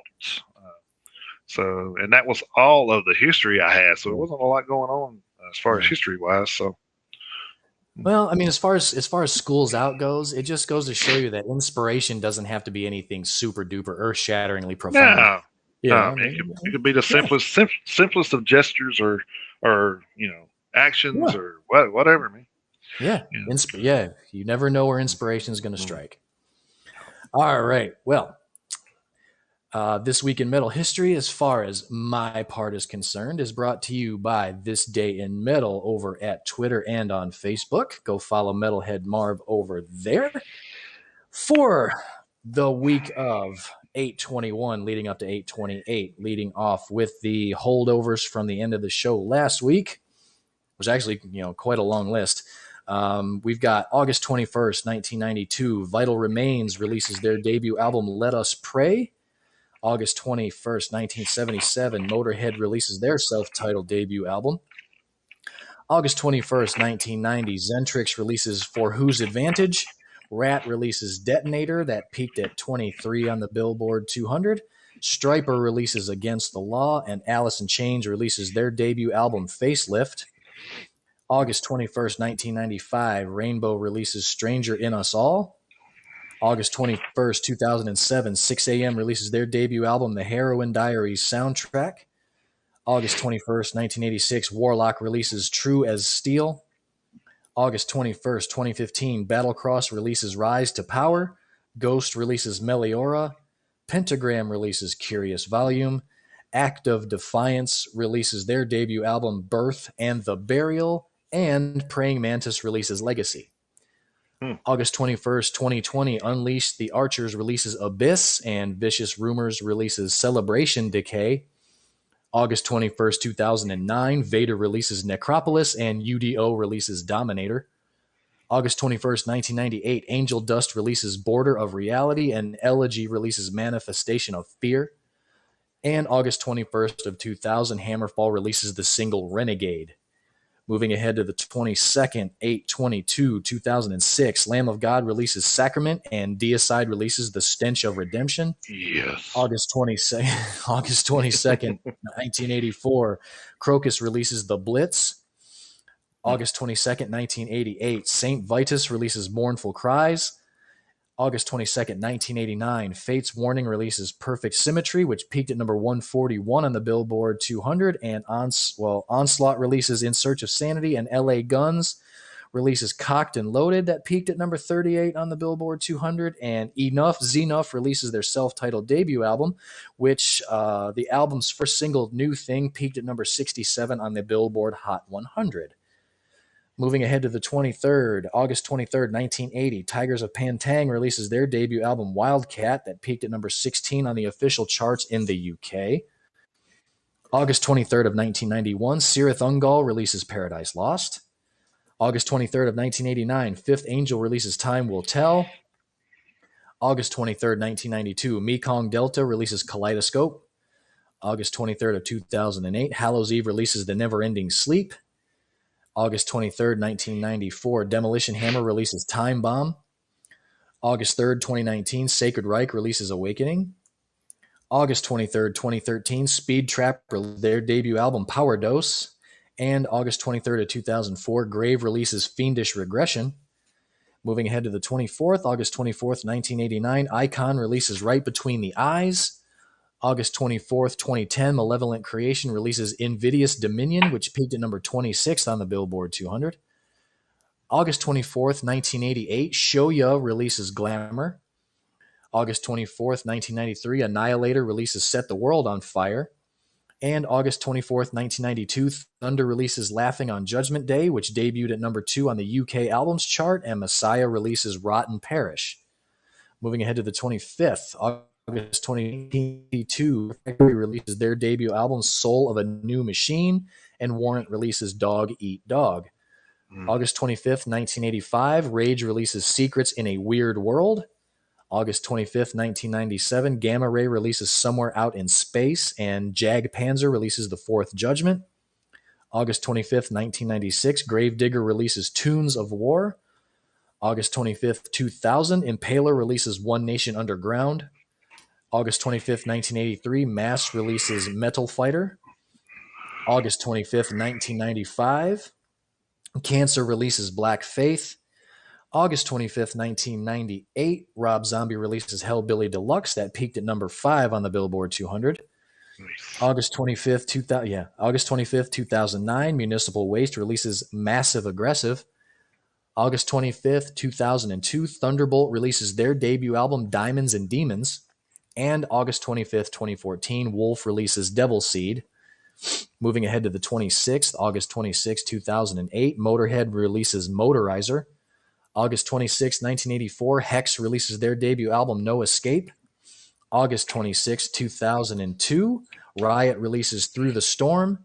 Anvil releases Still Going Strong. And Rotting Christ releases Genesis. August 26, 1969, Earth renames themselves Black Sabbath and starts planning for their debut album. Awesome. And the rest is damn near history. Yeah. August 26, 1990, Axton releases their debut album Bad Desire.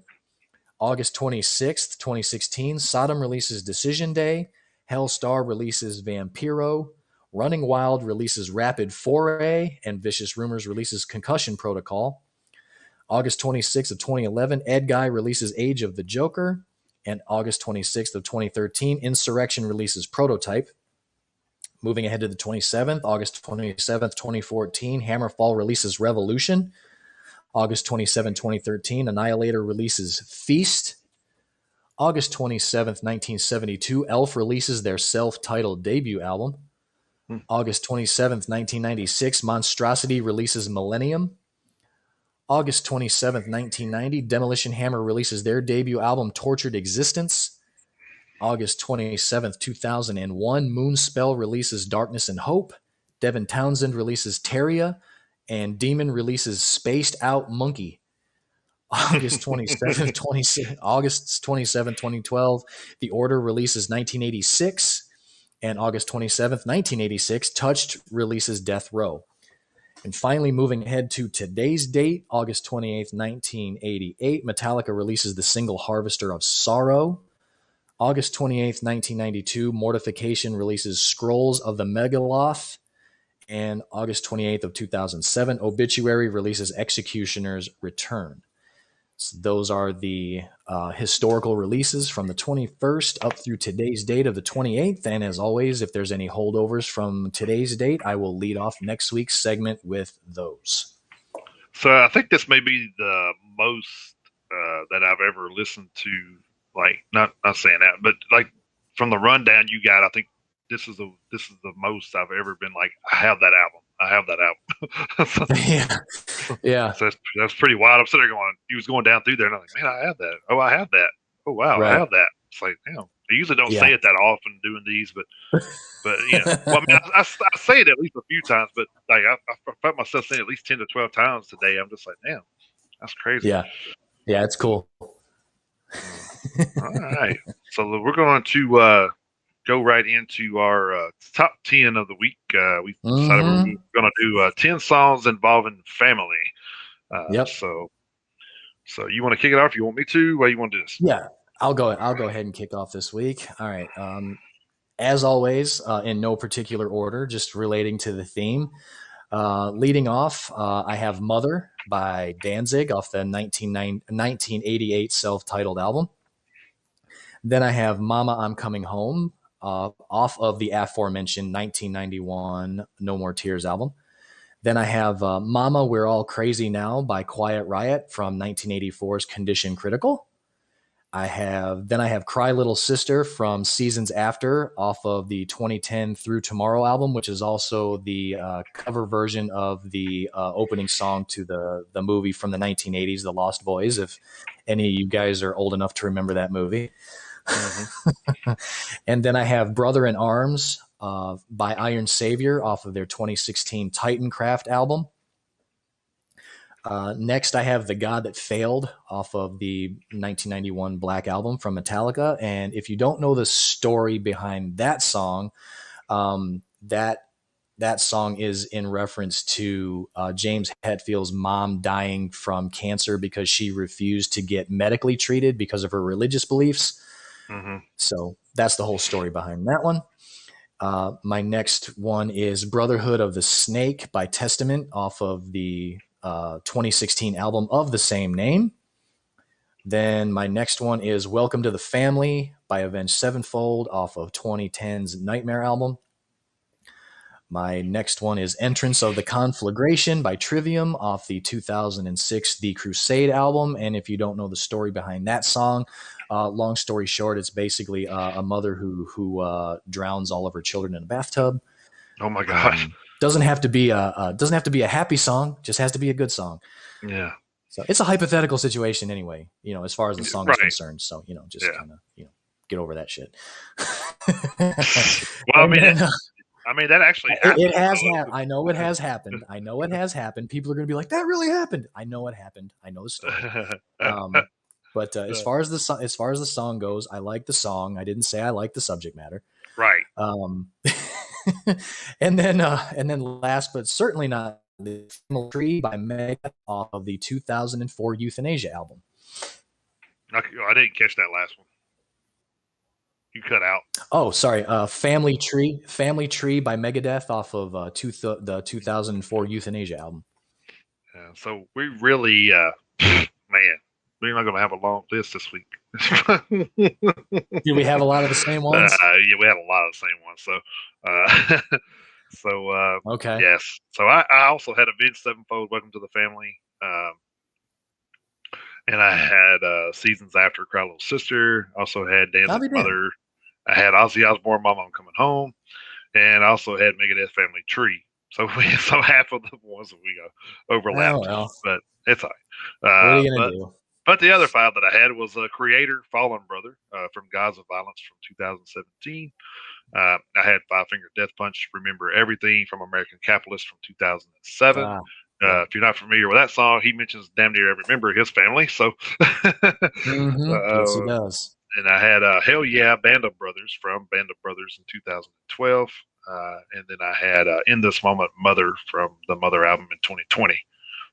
Then I also had Anthrax, Keep It in the Family from Persistence of Time in 1990. So that was the file that I didn't have. I was actually going to go with that one. Yeah. So I had a couple of honorable mentions. I don't know if you did or not, but I had a couple of honorable mentions just in case this happened. And we had a short playlist. So I also had Twisted Sister, I Want to Rock from Stay Hungry in 1984, and I also had the Cult Sweet Soul Sister from Sonic Temple in 1989. So. Oh yeah.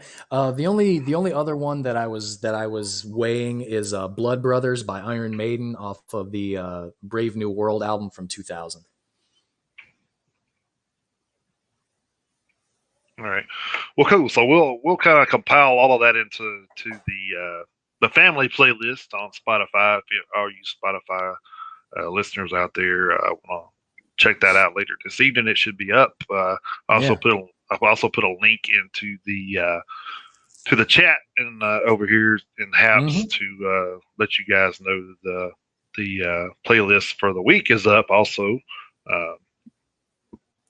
Which was very good. Check that one out as well. So yeah, it was a good list this week too. So don't miss out. Yeah. So cool. So next week we're going to do something a little different. Being it's going to be our first week into some new adventures. So we're going to do 2 top 10s next week. And we will tell you that one of them will be we're going to talk about 10 bands that we haven't seen live that we want to. So then the other one we're going to keep secret until next week. But that's right. But we will let you in on that. Cliffhanger. Yeah, we'll let you in on that one because that way you guys can out there can think of some of the bands you haven't seen. Maybe share that along with us as well because we always love hearing. And then what's so crazy is like I love hearing like, oh, I've never seen those guys. Oh man, I've seen them like 10 times. Like how? Like how in the fuck have you seen them 10 times? Yeah, I know. Yeah, and I've never seen them once. It's like how? Yeah. But it's pretty interesting to know how that happens. but yeah. All right, so let's kick it over into the album reviews. I can kick that off this week. That'd be fun. I listened to White Stones, Dancing into Oblivion. They are a progressive death metal band formed in 2009 in Barcelona, Spain. Current members are Martin Mendez, bass guitars. He was also with Opeth, if that name sounds familiar to you. Jordi Faré, drums, and then Loy Boucheri, vocals. So it's a 3-piece there, looks like. This is their second full-length album, 8 tracks, 35 minutes, 50 seconds. It had a nice, 2-minute, 16 instrumental intro that I thought was really, really good. But it seemed like a couple of the tracks may have been may have been recorded in beta. Maybe Haps has something to do with that. I don't know. Shots fired. I'm sure Dan would love that one. But it really just seemed like they were all in like a tunnel and somebody was recording it 2 miles away or so. I don't understand this type of recording. I just don't get it. I mean, it was a very low and deep kind of recording, and you think with being involved with a band like Opeth, you'd have a little bit more pull or something with some of these producers. A lot higher production value. Yeah, I don't know. But overall, I didn't hate it, but I also won't be adding it to a listen again list either. So I'm just going to kind of keep that one in the middle as like a 2.5 horn. If you're into the progressive, death metal stuff, then you may like it a little more than I do. I'm not really into that scene. I have heard a few songs from that genre that I do like. As far as is that my go-to? By no means, but we don't hate here. We just provide opinions. We're just providing opinions. Right. So, but hey, if you guys do go out and check that out and you're into that kind of stuff, let us know what you think. I mean, absolutely. You may know what to listen for a little bit more than we do, but right, exactly. Yeah. So I also checked out a band called Hooded Menace, the Tritonus Bell. They're a death doom metal band from 2007, formed in Finland. Lasse Paikko is guitars, Pekka Koskelo drums, Timu Hanonen guitars, and then Harry Kuwakanen vocals, which I know I probably butchered every one of those freaking names, but that's okay. Man, you gotta love the Finns for their names. You gotta love the Finns. This is their 6th full-length album. Not a fan personally, but then again, I'm not the biggest fan of the genre, period. But great musically as usual, but the vocals, which is a part of the genre, was not that good for me. We always talk about the same old thing every time we do these. But if you are a fan of the genre, check them out. By no means, take my word for it. If you're a big fan, that's all cool.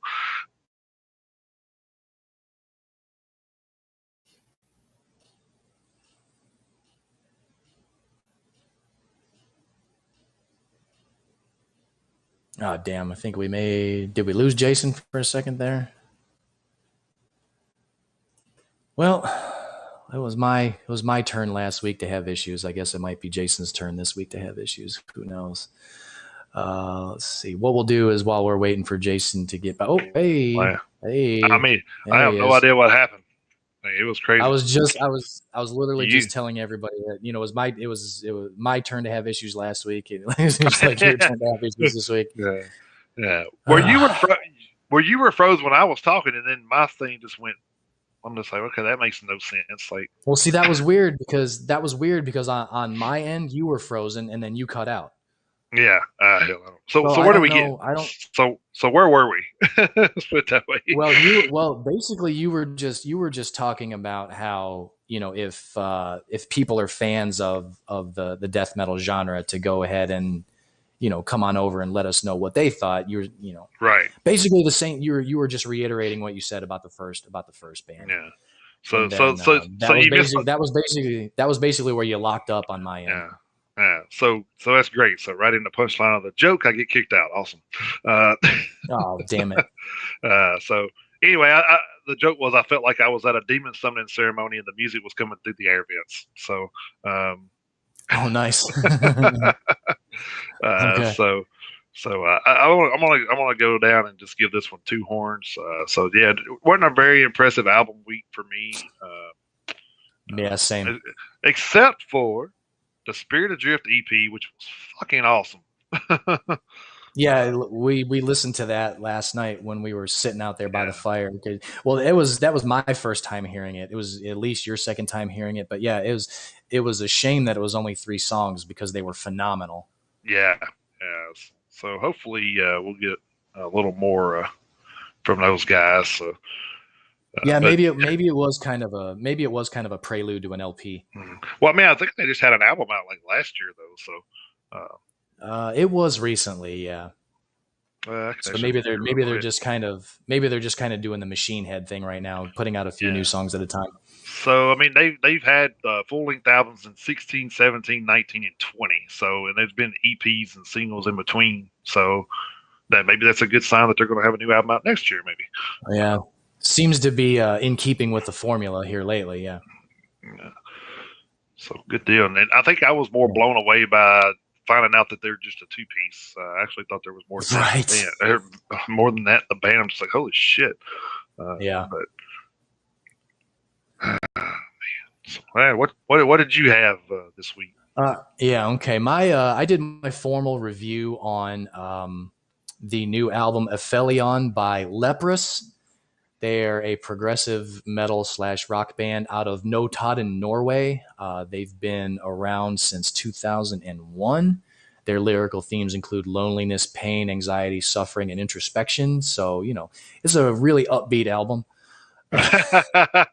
Jesus Christ. This is their 7th full-length studio album.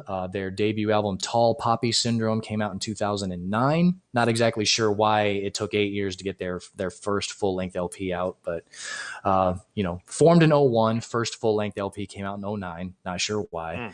You had Bilateral that came out in 2011, Cole that came out in 2013, The Congregation that came out in 2015, Melina that came out in 2017, Pitfalls in 2019, leading up to Aphelion that came out yesterday. Let's see. The current lineup consists of Tor Oddman Surk, who's on guitars and backing vocals. Then you've got Einar Solberg on lead vocals and keyboards. You've got Bard Kolstad on drums. You got Simon Daniel Borven on bass and Robin Agnadal on guitars. Aphelion is 10 tracks in length, 56 minutes and 14 seconds. Track number 1, Running Low, is at 6 minutes and 36 seconds.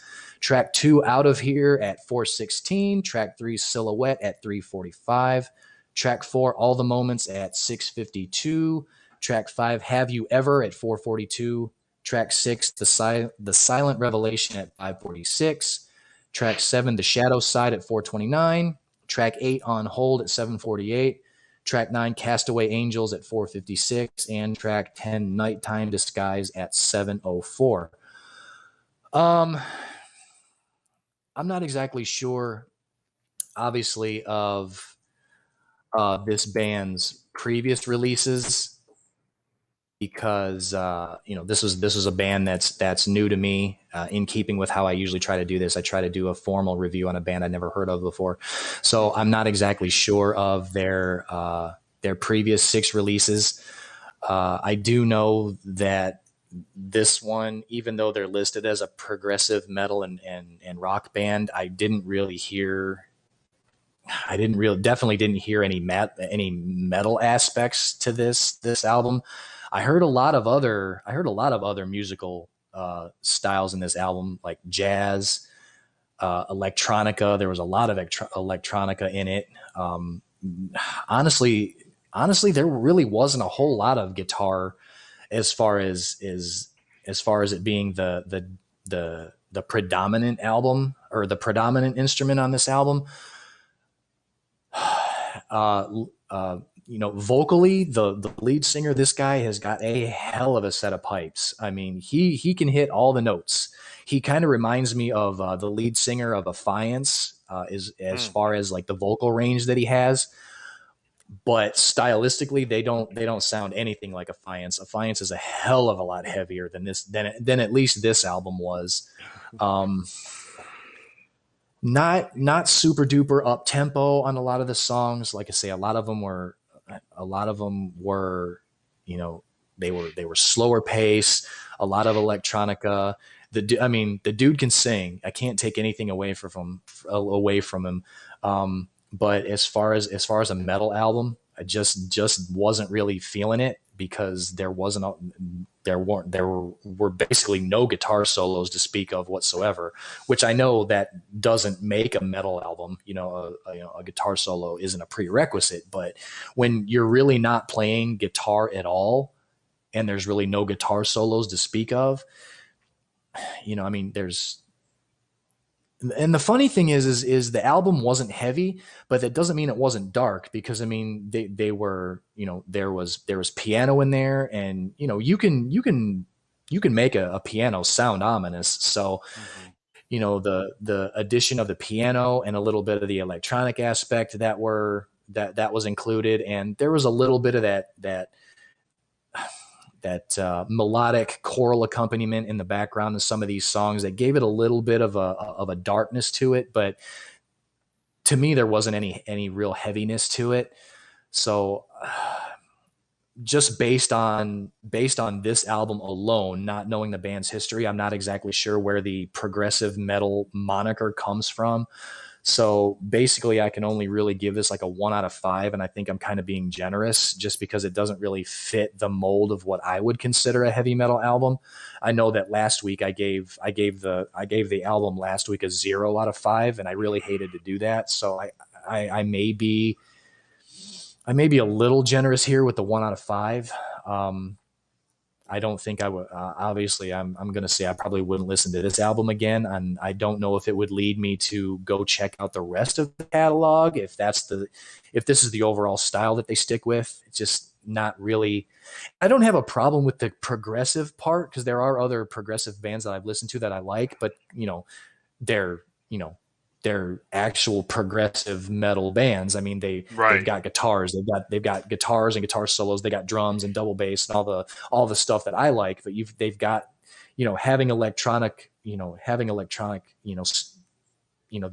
electronica aspect of it it's not a deal breaker. So, I mean, there are progressive bands out there that I listen to that I like, but this one just kind of falls short for me. So I'm just going to give this a 1 out of 5. The other album that I listened to, what was it? I listened to, what the hell's the name of it? It was by Danko Jones. Mm-hmm. Hold on just a second. Crap, I lost it. Hold on. Yeah, there it is. It was Power Trio by Danko Jones. I've heard of Danko Jones before. I've never really listened to any of his stuff. Until yesterday. I listened to the album all the way through. It was okay. It was more hard rock than heavy metal, which is fine. It had at points during the album, it had like a had a little bit of like an AC/DC vibe, just but it reminded me of AC/DC in some spots. Then again, in some spots, it reminded me of Green Day, which is kind of meh. And then, in other spots, it just had kind of a more of a general punk rock vibe to me, which I'm not a fan of. I'm not a fan of punk rock. So, I could say I could probably give this like a 2 out of 5.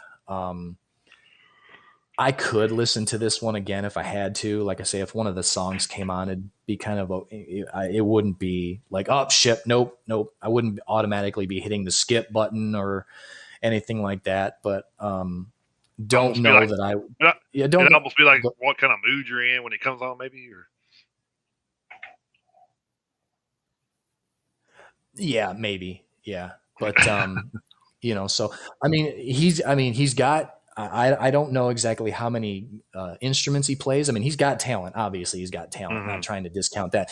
He's got a hell of a singing voice too. I can give him that. He can belt it out. But musically, not exactly the style I gravitate towards either. I mean, hell, even there was, I remember 1 or 2 points during the album on a couple of songs. I was like, holy shit, this almost sounds like rockabilly to me. And I was like, ugh. So, oh God. So yeah, not exactly a fan of the Stray Cats, so, but, so it was definitely a diverse album. I'll definitely give him that. But not 100% my cup of tea. So I'll probably give this a 2 out of 5. And then the only other thing I was able to listen to is I got to listen to, the new Spirit Adrift EP at your house last night. I would definitely give those 3 songs a 4 out of 5 if I had to rate it. Again, definitely kind of bummed out it was only 3 songs, but they were 3 damn good high quality songs. So, yeah, 2 thumbs up there for sure.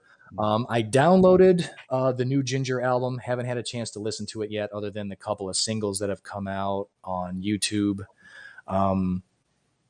Kind of to echo your sentiment about it. I know we talked about it briefly. Not exactly the biggest fan of Ginger, but so far the 2 songs I've heard, the 2 singles are a little bit better than some of the stuff I've heard of theirs. So I know you were saying that you listened to the album and they kind of, for you, they kind of went the opposite direction. So I'll kind of reserve judgment, personally until I can hear the album. But, we do basically have the same kind of taste. So I may fall into the same arena as you, but, I'll listen to the album at some point this week and see what I think about it. So I think they really kind of went in like a different direction than they're normally used to doing. So I kind of maybe this was an album they tried to experiment with, maybe. So maybe, but I definitely had some songs in there that I kind of like. I liked them. So I was definitely. I'd probably go out and give it something like 3.5 out of 5. So it wasn't bad. Yeah. So I'll definitely give that a listen this week, and then see what I think about it. So. But as far as this coming week, September 3rd, 2021, this coming Friday, leading off with the upcoming releases, we have Auri, A-U-R-I, I don't know, with the album 2, Those We Don't Speak Of. We have Behemoth with Sventivith. I think that's how you pronounce that, but that's a re-release for Behemoth. Mm-hmm. We have Beyond Grace with Our Kingdom Undone. We have Bokassa with Molotov Rocktail. That's clever. We have Cannabis Corpse, also clever. Cannabis Corpse with Beneath Grow Lights Shall Rise. That's a re-release for them. We have Carnifex with Graveside Confessions. We have Earth Groans with The Body. That's an EP for them. We have Green Lung with Black Harvest. We have Iron Maiden with Senjutsu. That will definitely be talked about on this show. Spoiler alert. The Night Flight Orchestra with Aromantic 2. The Picture Books with the Major Minor Collective. We have POD with Satellite, the 20th Anniversary Edition. We have Portrait with At One with None. And we have Tuesday the Sky with The Blurred Horizon. So a little bit shorter of a list, but we already know one album that will be talked about probably at length on this show. Oh, yeah. Just a heads up for everybody. Sure. Yeah. All right. Well, a lot of exciting things this week. With the new The new What was I gonna say? platform. Yeah. Yeah, the new. Damn, what the hell is going on? Yeah, the new platform and all that going on, and then of course we hitting the million listens. That's pretty awesome, and man, That's just amazing. it's just freaking man, just a lot of stuff going on, man, crazy, and we can't do that Yeah, without and then on. with people listening. So That's right. That's right. so, Well, so we are at the voice of the people network, and the people have spoken. yeah, They like there us. you go. Yeah, there you go. There you go. Well, we love them too. So we appreciate Yeah, we we appreciate do. everybody that's helped us along the way on this journey. It's been really really awesome. Absolutely. Looking forward to Yeah. this next step into it this coming up week, and just just carry everything over that we've going from here, and then go on over into the TV side of things, and see Mm-hmm. if we can't up those numbers even more quickly uh, with that part going on. So. Yep. So, all right. Any final thoughts or words this week, Chris? Yeah, just want to give a couple quick shout outs to everybody who came and participated in the live chat today. We had Jermaine, we had Wignot, we had Murph come by and say hi. We appreciate you guys for stopping in. And as always, we want to thank everybody for taking the time out to check out the show. Obviously, we've alluded to the 1 million streams already, and we appreciate everyone's support. Want to remind everybody that we do have the Metalheads Unite Facebook page over at Facebook. Come over Mm-hmm. and check us on out. If you want to become a member, send us a member request. We'll get you guys hooked up with that. We are going to try to get a Metalheads Unite email address set up relatively soon, so everyone can come and contact us directly with any questions or any comments, or your own top 10 lists that you guys want to submit. If you don't want to submit them here in the live chat or at the Facebook page, you can always email us with those. And again, once we get the radio show portion of this set up, you'll be able to send us your song requests and all that good stuff to us there too. Yeah. So keep an eye out for that. But basically, long story short, thank you to everybody for all your support. Yeah, and if you guys have some songs that you think we may have missed on the segment, the top 10 segment, let us know, man. We'll add those into the playlist on Spotify. So. Oh yeah, absolutely. Yeah, I don't mind doing that at all. So. No, I mean more metal. Get out of here. I mean. Yeah, right. Like, who'd have thought that would no. Yeah, no, yeah. Why would we do that? Why would we add more song? Why would we add more songs to our playlist? Why would we do that? Yeah. All right, so that should close us out for the week. I know we went a little bit over, but we did have a little technical difficulties, and then we kind of went and linked on a few things, but that's all good. Yeah.